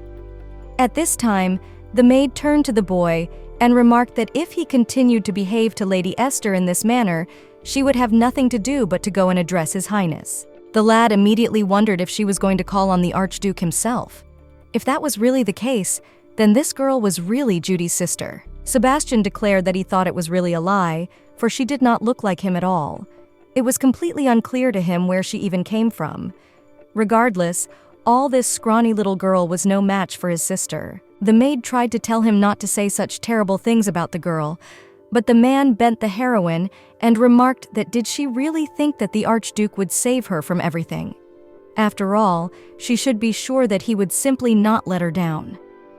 After that, he turned around to leave, thinking that he felt better for having spoken out. The girl then apologized to Dorothy and remarked that she needed to sit down. The maid turned to my lady and asked her not to take Mr. Sebastian's words to heart. But the heroine remarked that there was nothing wrong with that, for he was really right. She sat down on the bench and immediately thought that she just did not want to seem to the aristocrats as a beggar adopted by the Archduke. Still, it was terrible that she simply could not answer this guy. The maid continued to look at the sad girl and did not understand what there is to do. After a while, the heroine heard some top dog barking. Because of this, she raised her head to see who it was. At this very time in front of her, the girl saw a dog that sat and smiled at her. She was surprised, for she did not understand why he was right in front of her. Dorothy saw the girl's surprise. Her, turning to her, remarked that she must really be seeing him for the first time. It turns out that this dog's name is Smiley and he is Judy's dog. The girl immediately reached out her hand and stroked his head. He sees at this even more, fucks up and starts licking her happily. The girl, looking at him, thought that he was really so cute. That being said, she was already a little more relieved than she had been earlier before. Then the maid asked if they should already go home, but the heroine noticed that not yet. At the same time, she thought that indeed it is almost over, and the Smiley is next to her. Of course, Judy, she is no longer waiting at all, but she just wants to sit on the bench a little longer in this beautiful sunshine. At this very time, the boy was coming out of the manor and saying that it was all over at last. He had been promised a talking bird, but it was not at the auction, and he had waited in vain. Then he turned to Gilbert and asked what time it was. The interlocutor remarked to the gentleman that it was already 13 minutes past 6. The boy remarked that so much time had already passed. At that, she wondered if Esther was already thinking. Still, he should apologize to her for not coming. Still, she wasn't stupid enough to wait for him all this time. After that, he thought about what he should do next and remembered about his dog. As a consequence, he headed in the direction where the main character was, because his dog should have been there. After a while, he took his time and almost got there, but he saw someone there. Looking carefully there, he saw that the girl's maid was there, as well as herself. Because of the fact that he saw the girl there, he was shocked, because it was already so late in the day. The main character, in turn, heard someone approaching and immediately looked there. At the same time, with surprise, she asked if it was Mr. Judy. After all, he came. But suddenly, the boy began to shout and called her a fool, wondering what she was doing here. It was quite incomprehensible to him why she had given him up all this time. After all, he was several hours late. Already the sun was setting. She still wasn't home yet. The heroine looked at him in surprise and wondered why he was yelling at her. The boy further hesitated a little and thought that he didn't mean to snap at her at all. But suddenly he turned his attention to the side and noticed that his dog was there. The girl, in turn, said that she was not expecting anyone at all. The boy inquired what she meant now. She went on to say that she just liked it here. That's why she was sitting there, so it was no big deal. She further stated that if he was here, it was a good thing. Suddenly, she noticed something on him and tried to remove it. The kid was surprised and asked what else meant it was no big deal. The heroine hesitated and stated that that was what it meant. The boy then stated for her to forget about the whole situation and they should take her home. He further crouched down, indicating for the girl to sit on his back. She was shy and remarked that she could walk home on her own after all. But the boy was persistent and told her to get on his back because he was waiting all this time. In the end, the girl obeyed him and climbed on his back. The boy climbed up, and the heroine asked Mr. Judy if he was not heavy, because she could get off. She asked if he would carry his back if he went out to do such things. Judy, in turn, turned to her and wondered how long it was okay to call him Mr. Judy. The girl hesitated, and the guy went on to tell her not to call him that, but to call him brother, because they are already a family. The heroine was still very much uncomfortable, and she noticed that she did not even know if she could. But still, after a few seconds, she still managed to call him brother. The kid really liked that. He further stated that if we talk about today, he wanted to apologize for being so late.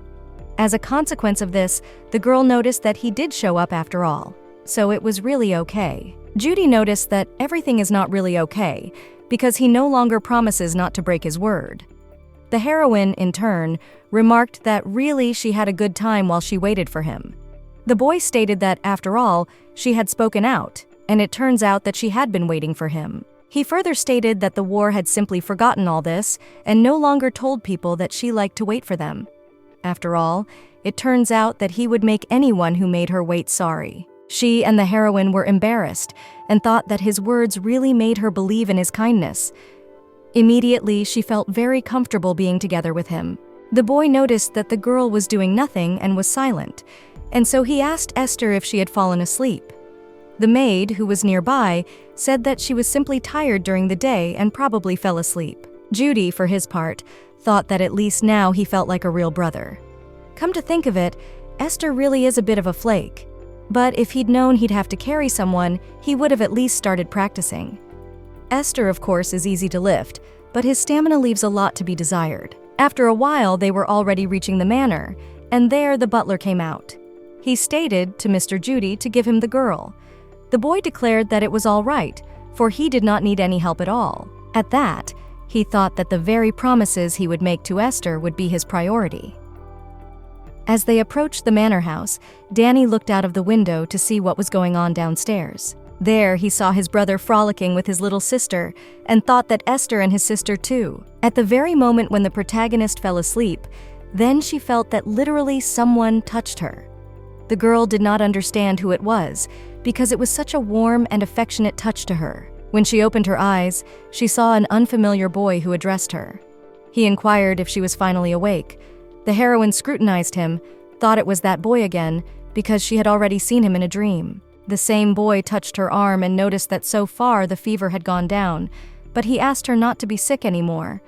And all this because his heart breaks every time she feels sick. The girl began to fall asleep again and felt very warm, but it was unclear who it was. It was completely incomprehensible to her who could be so kind to her. After the girl felt it, then she is very much already in the real world.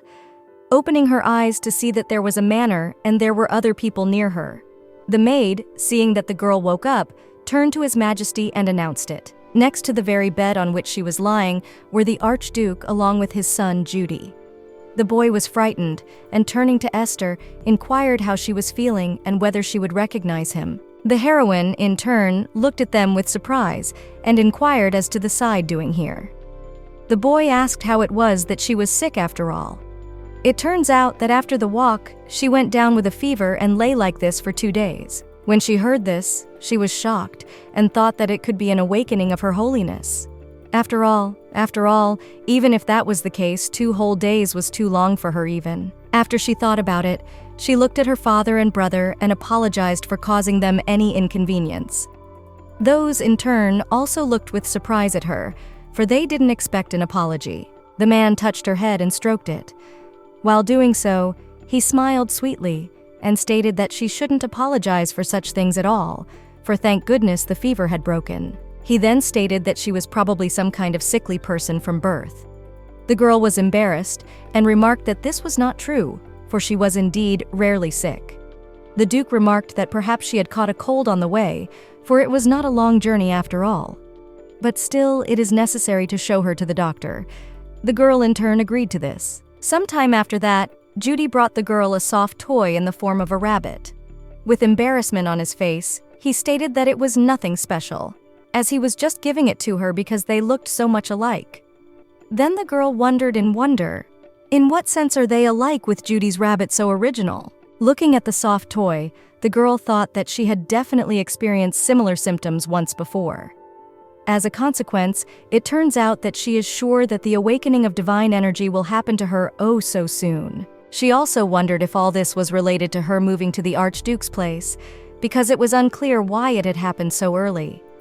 She also remembered the steak guy in her dream, who told her not to get sick anymore, because his heart breaks every time she feels sick. The protagonist did not understand at all.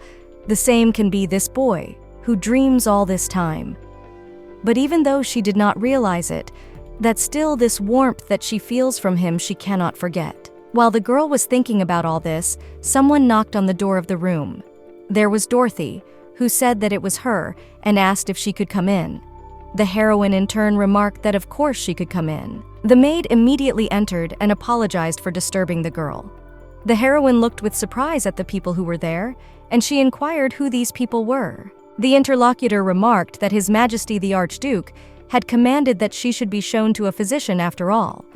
It was indeed necessary to do so, for the girl might have been poisoned during the journey. The maid asked the doctor to be a little more careful, but noted that he is after all a professional and should not worry. He in turn would literally do everything possible to help the girl. After a fair amount of examination time, the girl stated that she had already recovered and asked to call it a day. It was evident from her that she was quite tired and did not want to continue with all of this. The Archduke, for his part, came in to observe the examination after work. He noticed that he thought the girl seemed more lethargic afterward, and there was clearly something wrong with her. The heroine, in turn, was frightened and noticed that this is not true because she is perfectly fine, just the examination of her, very much tired.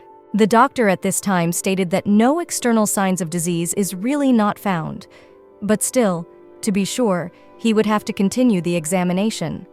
Then the girl thought that he will easily find a sore from nowhere in her, but it is simply impossible. After that, the girl raised her head at the doctor and looked carefully into his eyes. He, in turn, also looked at her, and they did not look at each other for a while. His gaze was with some strange, and the girl thought that his eyes were also some strange. After a while, the man turned to His Majesty and noticed that my lady's body was perfectly fine, thankfully. However, her body is weakened in endurance, she is inferior to her peers. He also simply cannot ignore the obvious dehydration. It is because of this that he advises paying special attention to her health. The doctor then stated that he had finished his examination and then he could leave. The Duke in turn thanked him for his visit, and the girl, remembering his look, realized that he was very familiar to her. Remember, never she arrived at the temple. Then she realized that this look carries undisguised contempt. It turns out that only the other temple dwellers looked at her that way. But she does not understand why he is so with her, because perhaps they do not get along with the Archduke. After the girl turned to her new father and, hesitating, noticed that she said that she was fine. He asked what she meant, because there was nothing shameful about illness, and she should not apologize. Next, the heroine wanted to say something, but the man interrupted her, and he remarked that he understood how Esther was tempted. The doctor was worth calling, if only to make sure she was healthy, and already that had calmed them all down. He then smiled at me and remarked that it wasn't her fault at all, so she shouldn't worry. That smile seemed very sweet to the girl, and she thought those were warm and caring words. The tension that was floating in the air at this time evaporated together with anxiety and self-oppression, and all of this was because the girl felt warm again. That was why she thanked His Highness for all those words. At that, her eyes were full of gratitude towards him. Sometime after that, the weather was very overcast, and the Duke was in his room again. He looked out the window and thought it was literally pouring rain like a bucket. He also hoped that the children there were doing well. It turns out that he would love to go and visit them, but alas, he has a lot of work to do at this time. Ben, who was sitting next to him, thought that you could tell by the look on his face that he was thinking about the children, and this man is also called a monster, but he is actually a kindly man. He turned to the Duke and remarked that it had indeed been a long time since there had been such a heavy downpour. At the same time, the man thought about the fact that the girl seemed very nervous at the temple. After that, he wanted to turn to Ben and talk to him about Esther's situation. But suddenly there was a knock on their room, and they immediately turned their attention there, inquiring after such a thing. There was a frightened maid there who stated to His Highness that the lady had suddenly become violently ill. Hearing this, the man immediately ran to the room at which was in the main character. Opening the door, he saw that it was very dark, and at the same time the girl was sitting on the ground wrapped in a blanket. Surprised, he turned to the girl, and the heroine immediately turned her head at him. Her appearance was quite strange, and she wondered if it was His Highness. The frightened man stated that it was indeed him, and asked her to calm down now. He also asked her to tell him what had happened to her. The girl immediately went up to him and bowed to him and asked him to kill her already. All this because she is not even able to breathe and is unable to just live. That's why she begs the man to put her out of all this suffering. The man at this time was just shocked at what he heard from his own daughter. The main character had memories from the temple popping up in her head at this time. When it was raining, she was constantly visited by Rafian, who said that it was raining like a bucket. At the same time, she said that she was in a very bad mood on such days. That's why she wants Dina to help her relax a little. After that, again and again she drank her blood, saturating her body with her divine power. It was excruciatingly painful for the girl always. Afterward, the girl screamed that she was wrong, and so she begged Rafian that she shouldn't do this, for she felt very bad. Tears flowed from her eyes in streams, and she begged to be spared, for she was wrong. Suddenly, the girl heard someone calling her by name, and immediately she woke up. She was very much surprised and wondered if it was His Highness who was now in front of her. The man noticed that the girls had recovered a bit and stated that everything was fine, as they were safe, so she should calm down. He further inquired if she remembered where she was now at all. The girl was very scared and asked if they were in the temple now. The interlocutor stated that they were, for it was indeed not a temple, but the Archduke's estate. The heroine remarked that if it was indeed the Archduke's estate, she apologized for making noise all this time. All of this only happened because when she was locked up to every time it rained, then Rafian would come to her. Next, she stopped, for she realized that it was impossible to tell all this information to him. The girl then remarked that it was all just a nightmare, so she shouldn't worry. The man heard the name Rafian and wondered what was going on in that temple. Remembering the words about the girl begging in and in to kill her, he came further into confusion. He then took the girl into his arms and remarked that he would be with her until the rain stopped. He further inquired if he understood correctly that her view was scary. The heroine remarked that he could not be with her, for he had business to attend to. But the man remarked that he could work here after all. The Duke laid the girl on the bed and covered her with a blanket. As he did so, he asked Esther if anyone in the temple had hurt her. The girl, hesitating, declared that no such thing had happened, but her phrase was indistinct. He then inquired when she had begun to be afraid of thunder. The girl remarked that it was indeed a long time ago. The man remarked that he did not know at all what had happened in the temple, but no one would harm her in his estate. It turns out that he will simply constantly protect the girl, that's why she should not be afraid of anything. The heroine was happy to hear all these words, because they were very warm to her. Suddenly, Judy entered the room they were in and asked his father what he was doing here. The man turned in his direction and was surprised that he was here. That's why he inquired as to what had happened and why he was still not in bed. The boy, yawning and wiping his eyes, remarked that he had just heard thunder and decided to check on Esther. The father wondered if he was worried about the girl too, and the boy remarked that he was indeed. He then began to bridge to the girl and wondered what was wrong since her eyes were red, and so she was probably crying. It turns out that it was good that he had come, rather than sleep together, and he would guard the girl. After that, he asked for the girl to move over and lay down beside her. The man remarked that it would be nice if he slept in her room on rainy days. The boy excitedly inquired if it was really possible. The father stated that as long as the girl didn't stop being afraid, then anything was possible. The girl turned to the Duke and asked if he would stay the night or leave when they fell asleep together. He remarked that he wasn't going anywhere, so she should just go to sleep. Judy at this time had already fallen asleep. Slowly they forced themselves to sleep. The girl remarked that it would be nice if His Majesty was here in the morning too. The man looked at the girl carefully and thought about these words. At that time, the door of the room opened and Ben quietly came in.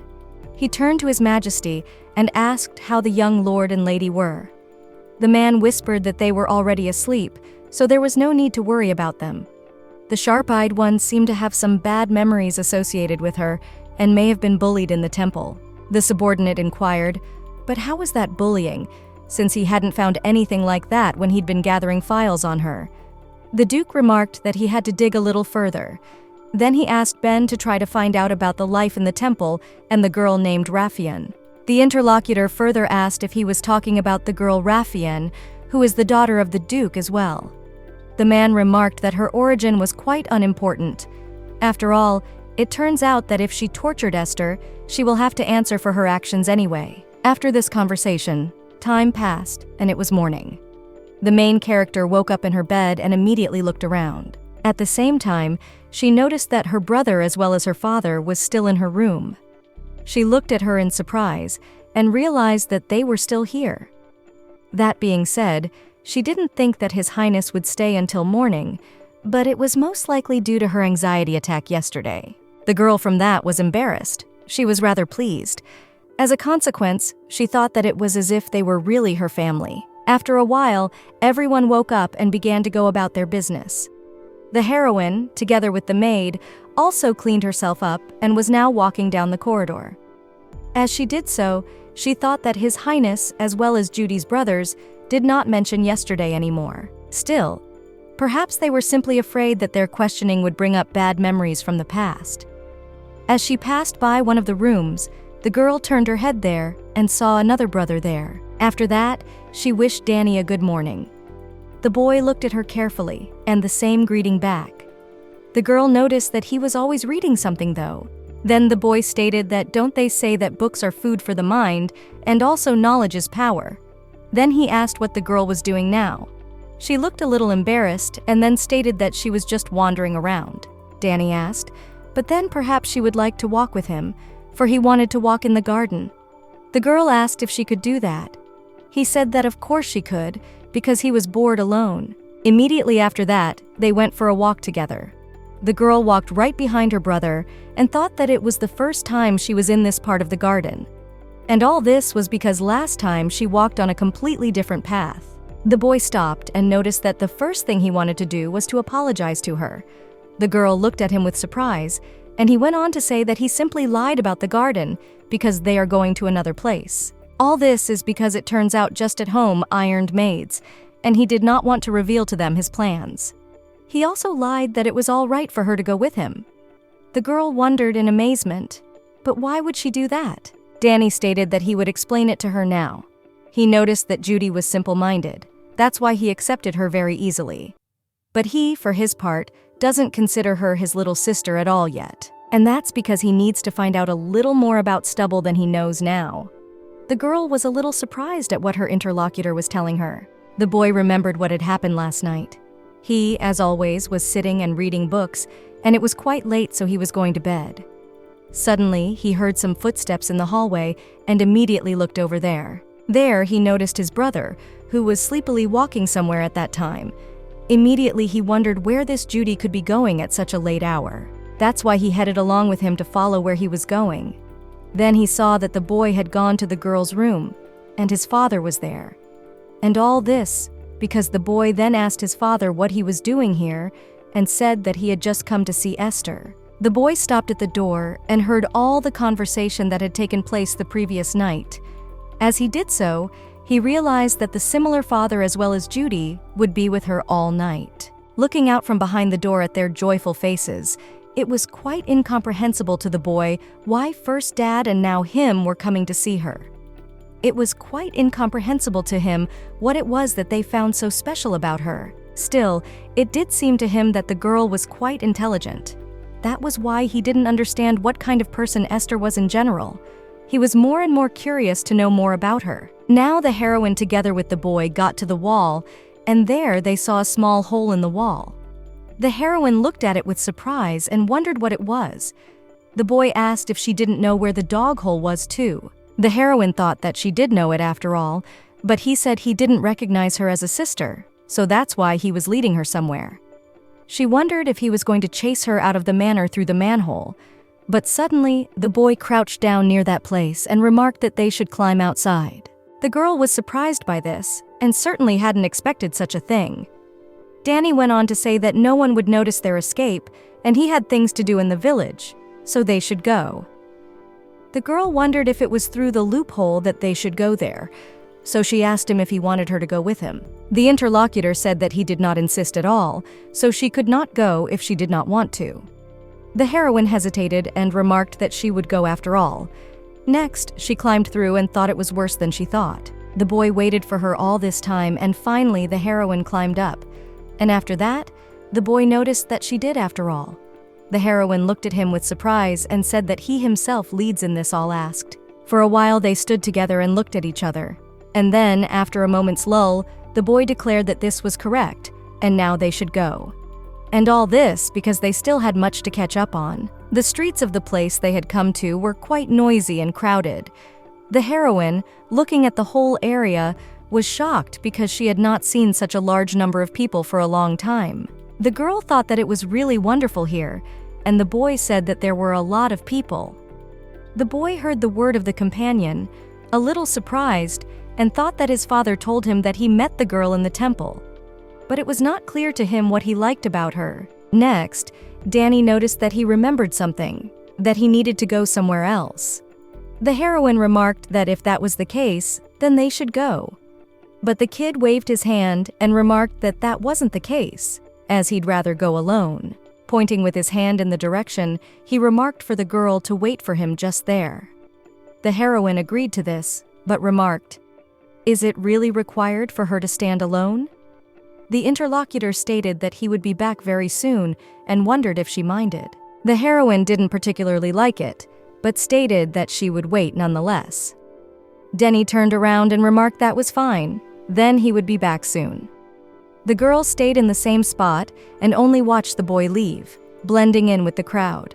After not leaving the girl, quite a large amount of time had passed, and the heroine continued to wait for him at the specified place. After realizing that a large amount of time had already passed, the girl realized everything. She thought that most likely he simply decided to leave her. It turns out that he suddenly called her with him, and she knew that something was wrong. He probably wasn't happy with her appearance, but that was okay. She was going to be leaving them soon anyway. But remembering how the Archduke and Judy treated her, she thought that it was a pity she didn't get along with that boy. At the same time, the heroine saw several men approaching her. One of them noticed what a little girl like her was doing here alone, also noticed that he had not seen her here before, and judging by her dress, she is a noble lady. The man who was there with him inquired as to whether she was definitely alone, in case there was still her bodyguard somewhere nearby.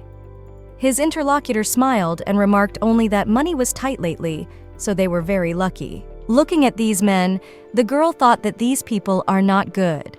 The man went on to say that if you look at it, you can make a little money at the expense of the parents of this little girl. Still, it looks very expensive, and her family definitely has money. The main thing is that she is not Teresia. Next, the man turned to the young lady and asked what they will do. But the heroine, in turn, interrupted him and asked if he could kill her. The interlocutors were shocked and asked what the girl was carrying. The protagonist, in turn, said that there is simply no point in her kidnapping as she was already abandoned. As a result, they simply cannot sell her, so it would be better to kill her. After that, the girl noticed that if they want, she can even find a knife for them. Suddenly, the heroine heard Dany addressing her by name. She immediately turned her head around and was shocked to see a boy appear. He, in turn, came closer and remarked that the case was temporarily costly, so he apologized for the long delay. He further inquired as to who these people were that were near her, and if she even knew them. The heroine was a bit confused by this and didn't know what to say to her. The man looked at the boy who came up and noticed what a glorious day it was. His interlocutor noticed the noble offspring walking down the street unsupervised. The one stated that they were kind of strange and not scared at all. Dany, in turn, looked at them and then, smiling, asked if they realized who they dared to threaten. The man looked at him carefully, wondering what he was carrying, and then paid attention to his eyes and hair. One of the men whispered to the other that they were Teresia, for the boy really looked very much like the Archduke. The latter was very surprised and asked in a whisper if they were really his children. The boy turned to them again and asked if they were going to keep them for a long time or if they still had something to say. It turns out that they should only try to lay a finger on him. They would see what would happen to them then. The men realized who they were dealing with and then declared that they were joking after all. One of them remarked to the other that they should run away from here faster. On the way, they discussed that it was definitely Teresia, but isn't the Archduke's daughter. The interlocutor remarked that he didn't know that, but they were pompous.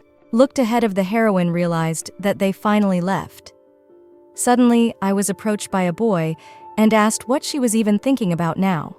Well, after that, there was a momentary lull, and he did state that, to be honest, he left her here on purpose. All this happened because he wondered how she would behave when left alone. It turns out that in such a situation, it is easier to see the true nature of a person. The girl looked at him carefully and noticed that she understood. At the same time, she began to think that she thought that he had decided to put her and get rid of her because he did not like her. And this is how it turns out. The boy went on to say that despite all of this, he in no way meant to hurt her. It turns out that they are family after all. As he was saying all this to her, he thought about what was wrong with her. And he thought about it because he heard the girl and the men talking. He was struck by the fact that the girl asked them to kill her. Because of this, he did not understand how she could so nonchalantly ask for something so terrible as if her life was not expensive at all. Dany further apologized for such a harsh check and remarked that he would never perform like that again. Still, he by no means wanted to make her alone, and yet he wants the girl to stop asking people to kill her. These words instantly struck the protagonist, and she was surprised. At the same time, she remembered the words of Rafian, who kept telling her that her sin was the fact that she had been born and was still living. The boy went on to ask her to learn to appreciate her life no matter what.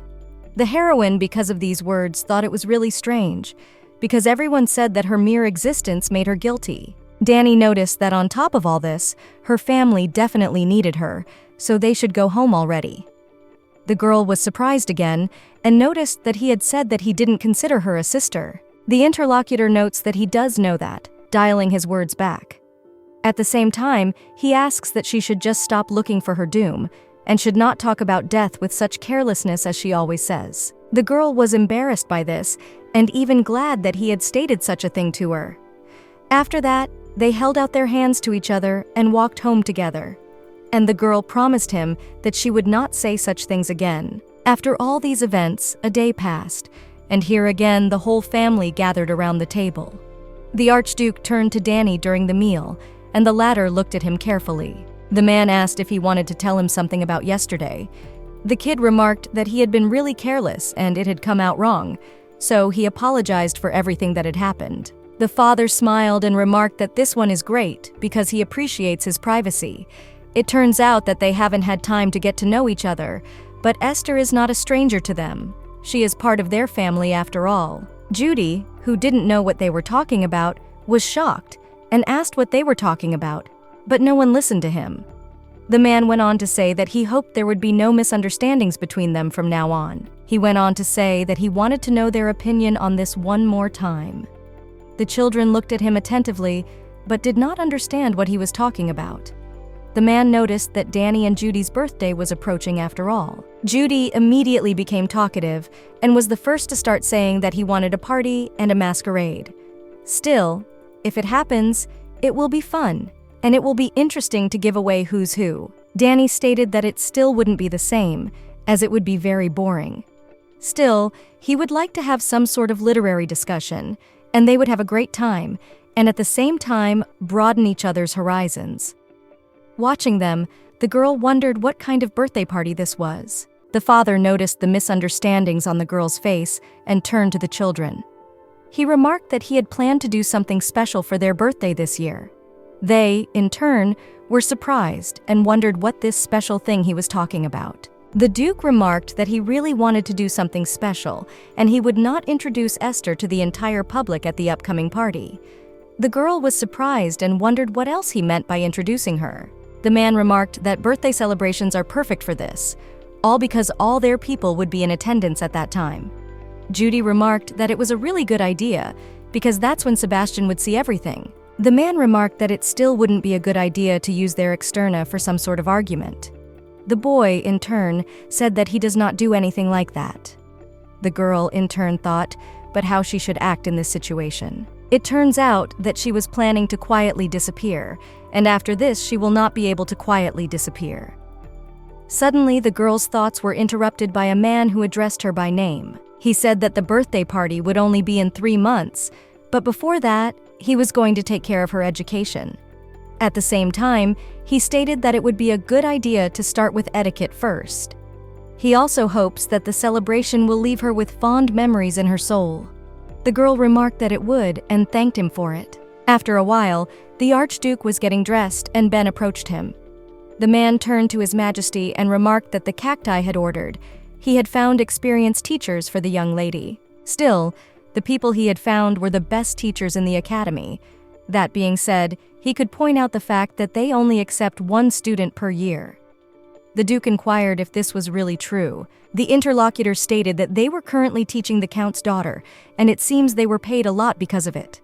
The man, in turn, remarked that they would pay 3 times as much, for after all the position allowed them. It also comes out that it would be a good idea to find a mentor for the twins as well. Ben stated that this was indeed true. At the same time, because of the words about the amount of 3 times more, the man thought that the Archduke did not spare any money for Esther. It turns out that he had not even laid on his own boys as much as he was doing somewhere now. He then turned again to the man and remarked that also he had made a deeper investigation as he had requested. This information interested the Duke, and he at once looked at his interlocutor closely. Ben disassembled the documents that were in his hands, noticed that no one confirmed the fact of cruel punishments or abuse in the temple. Because of this, it turns out that it really seems that there was nothing of the sort. They said that all the candidates are equal, and none of them are absolutely never locked up. And if there was even some bullying, the priestesses would definitely notice it and pay attention there. His Highness inquired if all of this information was current. He thought that, however, there could have been different types of abuse from the candidates themselves. The interlocutor went on to say that he had learned something about the students themselves. As a consequence, he was able to find information about a girl named Rafian. It was easy for him to find her, because there was only one of her. Then the man asked if that meant that his guesses were correct. The interlocutor remarked that it did indeed, for Rafian was the daughter of the Duke of Braun. The Archduke then asked if he was sure of this information. The interlocutor said that it was indeed true, and that from the very first day in the temple, she had been actively trained to become a saint. It turns out that if the violence going on in the temple is hidden, it will be quite difficult and problematic to find out about her deeds. The Duke remarked that because of this, he realized that the task was not easy at all, but he should still try to find out something about it. The subordinate stated to His Majesty that he would try to do something about it. He then left the room, and the Duke was left alone, looking out of the window. As he did so, he thought, according to Ben, nothing of the sort had happened in the temple. It also turns out that no investigations had uncovered the bullying. But despite all this, the man recalls those moments when the protagonist asks simply to kill her. And if indeed there was no bullying, then what happened to her is completely incomprehensible. After a while, the protagonist was in the room with a leaf and also with a drawing pencil. The girl thought that she could, as much as she wanted to draw on quality paper, and it was really great. Thinking back to the temple, she knew that it wasn't that there wasn't enough paper, but she was simply shamed for her interest in drawing. That was the reason why the girl couldn't draw there. Now she could easily do her favorite thing, and for that she felt very good. After a while, the girl finished drawing and thought about what else to draw. Literally, at this very time, next to the heroine was her maid, who turned to the young lady. The girl, in turn, handed her the drawing and showed it to her. The maid took it in her hands and scrutinized it, being surprised very much. Then she said that it was unbelievable because it was really drawn by her. The drawing was quite clear and high quality, and all her facial features were visible. The main character noticed that it is really Dorothy, because she always helps, so she decided to draw a gift for her. The interlocutor was simply shocked and mortified at such a gift from the girl. Smiling sweetly, Dorothy said that it was just a masterpiece and asked where she got so much talent. It turns out that it is urgent to tell His Majesty about it. The heroine immediately thought that she said such a thing and said that it should not be done. All this is because this is how literally everything can be drawn. The girl remembered that in the temple, everyone always laughed at her so-called masterpieces. After all, it turns out that when the heroine showed everyone her drawings, they immediately said that everyone can draw like that. But the girl unknowingly imagined that she was some kind of cool and she had talent. But now the maid was saying that the girl was simply brilliant. Her drawings are literally marvelous, and you can't even believe that a 10-year-old girl drew this. The heroine smiled because of this and thought that she was definitely flattering her. Suddenly, Dany walked into the room they were in and wondered what was going on here, and he only went because Dorothy's exclamations could be heard as far as the hallway. The girl, also a maid, immediately turned her attention to the boy. He, in turn, sat down behind his little sister and asked Esther that it turns out that she calls Judy her brother. But he wondered why she did not call him that once. The girl was surprised at first, but then agreed. The boy went on to say that this is what happens, as if they were literally strangers. But they are family after all, so you should call him brother at least once in a while. The heroine was a little surprised out of this and thought that even Dany now wanted that. The girl remarked that since that was the case, then she would call him Dany's little brother. The boy heard this, and in doing so became a little embarrassed, for he liked it very much. He coughed further, pretending that everything was fine, and remarked that it was fine, and let her keep it up, for he was her brother. The girl stated that she would do that then. Next, the boy asked his sister if she liked to read. After all, if she really did, he could go and look for a book for her. But suddenly, the boy looked to the side and saw that there were scattered papers. Because of this, he wondered if the girl was drawing. The heroine of this hesitated, and then said that she really draws and has now made a few sketches. Seeing the number of these sketches, the boy remarked that he seemed to really enjoy it. The little sister remarked that it did. Next, Dany thought for a few seconds and then asked if she could draw it and how hard it would be to do. The heroine was embarrassed by this question, and then, hesitating, remarked that she was simply not very good at drawing. But suddenly the maid said that this is absolutely not true, because the lady is a real artist. Still, it turns out that they should not doubt themselves in any case. Because of this, the boy turned to the heroine and asked if she could do it. The girl, in turn, continued to worry, and a little after thinking, noticed that she would still draw it. The boy rejoiced and thanked her for it. After that, the heroine took her tools and began the process of drawing. While she was painting, the boy was sitting behind a neighboring chair and reading a book. Sometimes he would only glance at the girl and think that she was so focused right now. She also had quite an interesting expression on her face. Looking carefully at the girl, he noticed that at one point the color of her eyes changed and became from red to something yellow. From what he saw, the boy was surprised and continued to look at what was happening. But suddenly, the girl noticed that he was looking at her and asked him why he was looking at her so intently.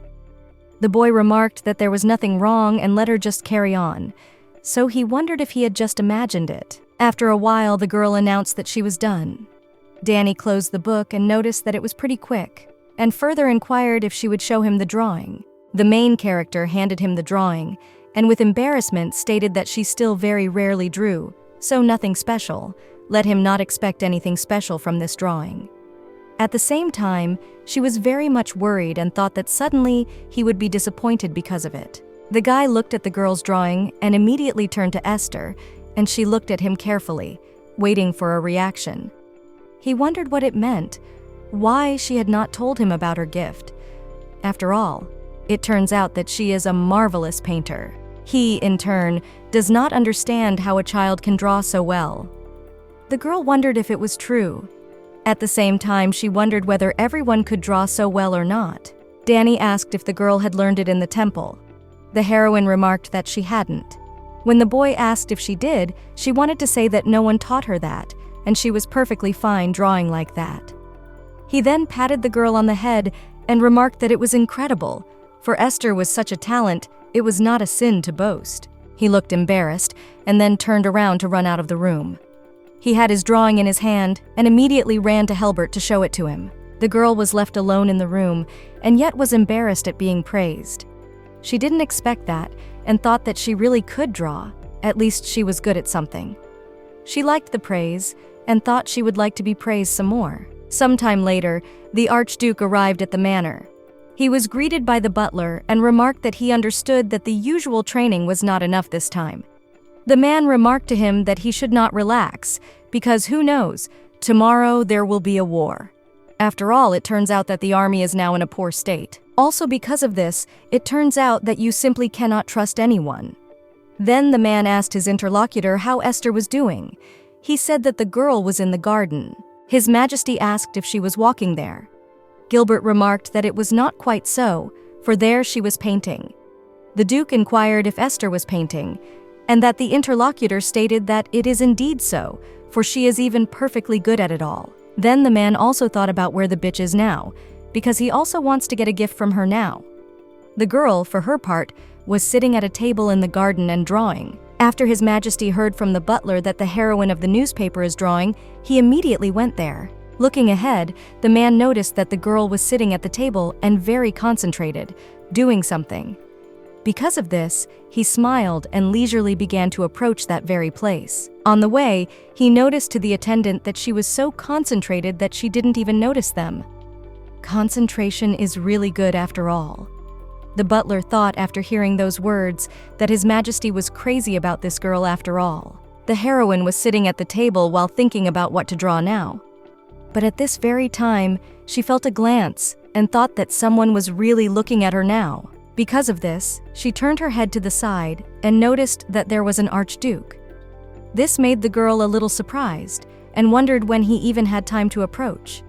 The man, with a smile on his face, remarked that it was not so long ago, for he had heard that the girl was drawing, and so he decided to come and see. He also stated that he had been told before that she had already managed to draw something, so inquired if it was true.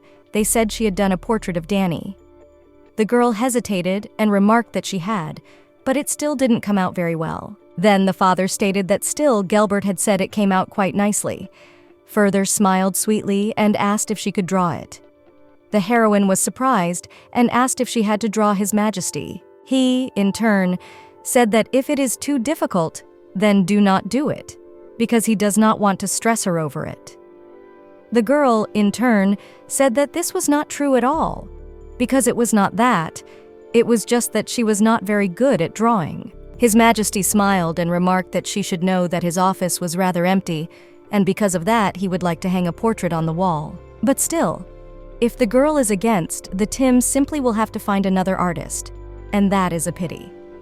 The heroine at this moment was listening to the man carefully, and what he was saying about the drawing caught her attention.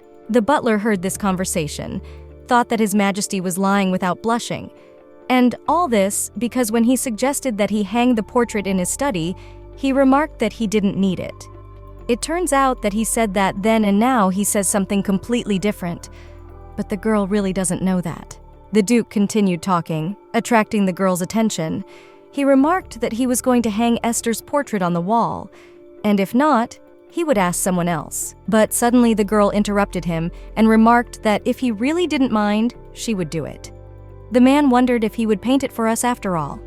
The girl agreed and remarked that she would, as long as he was okay with it. The father patted her on the head and thanked her for it.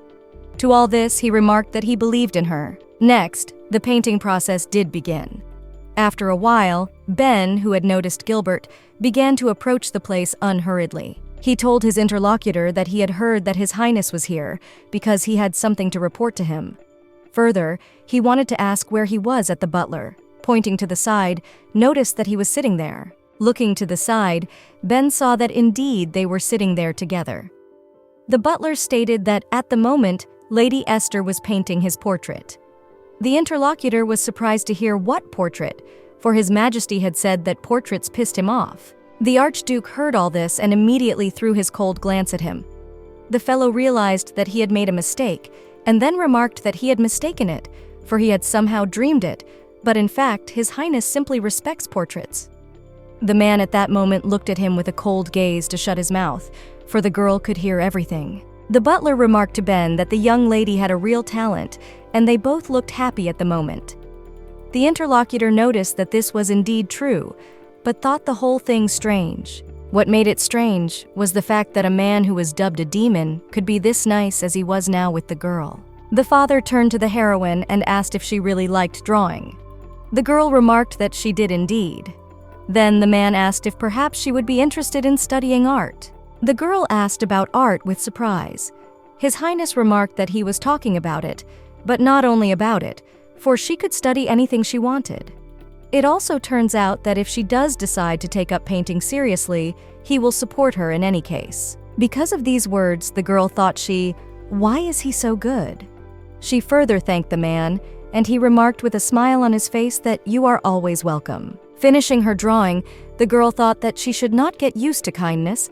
After all, she will have to, about to leave.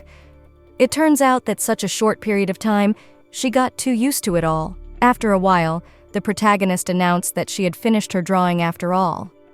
At that, when she held it in her hands, she didn't look at it. She thought, suddenly he wouldn't like it, and it would be bad. His Majesty took the drawing and began to scrutinize it.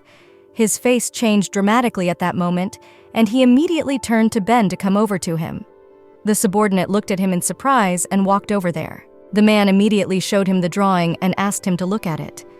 Ben scrutinized the drawing and was shocked at what he saw before him. With a pleased smile on his face, he inquired, but how the drawing had turned out so well for him. Indeed, at that moment, the drawing looked very much like the Archduke.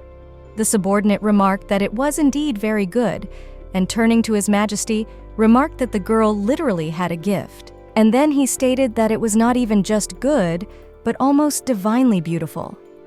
The interlocutor inquired if this was so, but perhaps the influence of the temple was at work here. Father continued to scrutinize the drawing as well, and remarked that Esther had a hidden talent. He then asked Gilbert and Ben if they thought so, for his daughter was a true genius. The interlocutors unanimously told His Majesty that he had made a good point. The man said that the dinner party would soon be held, so he would show the guests this beautiful portrait. Turning to the butler, he inquired about the injury he had won at the auction in Lauren. The latter stated that young Mr. Dany had already taken it and hung up his painted portrait. The interlocutor remarked that he understood, for Dany had also gotten a portrait of himself. Then he asked to find another frame and to make it more luxurious, because he would take the portrait to the dinner party. The subordinate told His Majesty that everything would be done. The latter thanked him and remarked that he liked the drawing very much. The protagonist carefully looked at the joyful face of the Archduke and thought that in her memories he really was much stricter than now. Because of this, the girl felt uncomfortable, because she thought of the man much worse. Next, she sat there and didn't understand what she should do, because she was too shy. The man saw her defensiveness and wondered what was wrong. The heroine hesitated a little, but noticed that everything was fine. At the most unexpected time for the girl came the very dinner party. It was on it that the Archduke showed everyone his pride.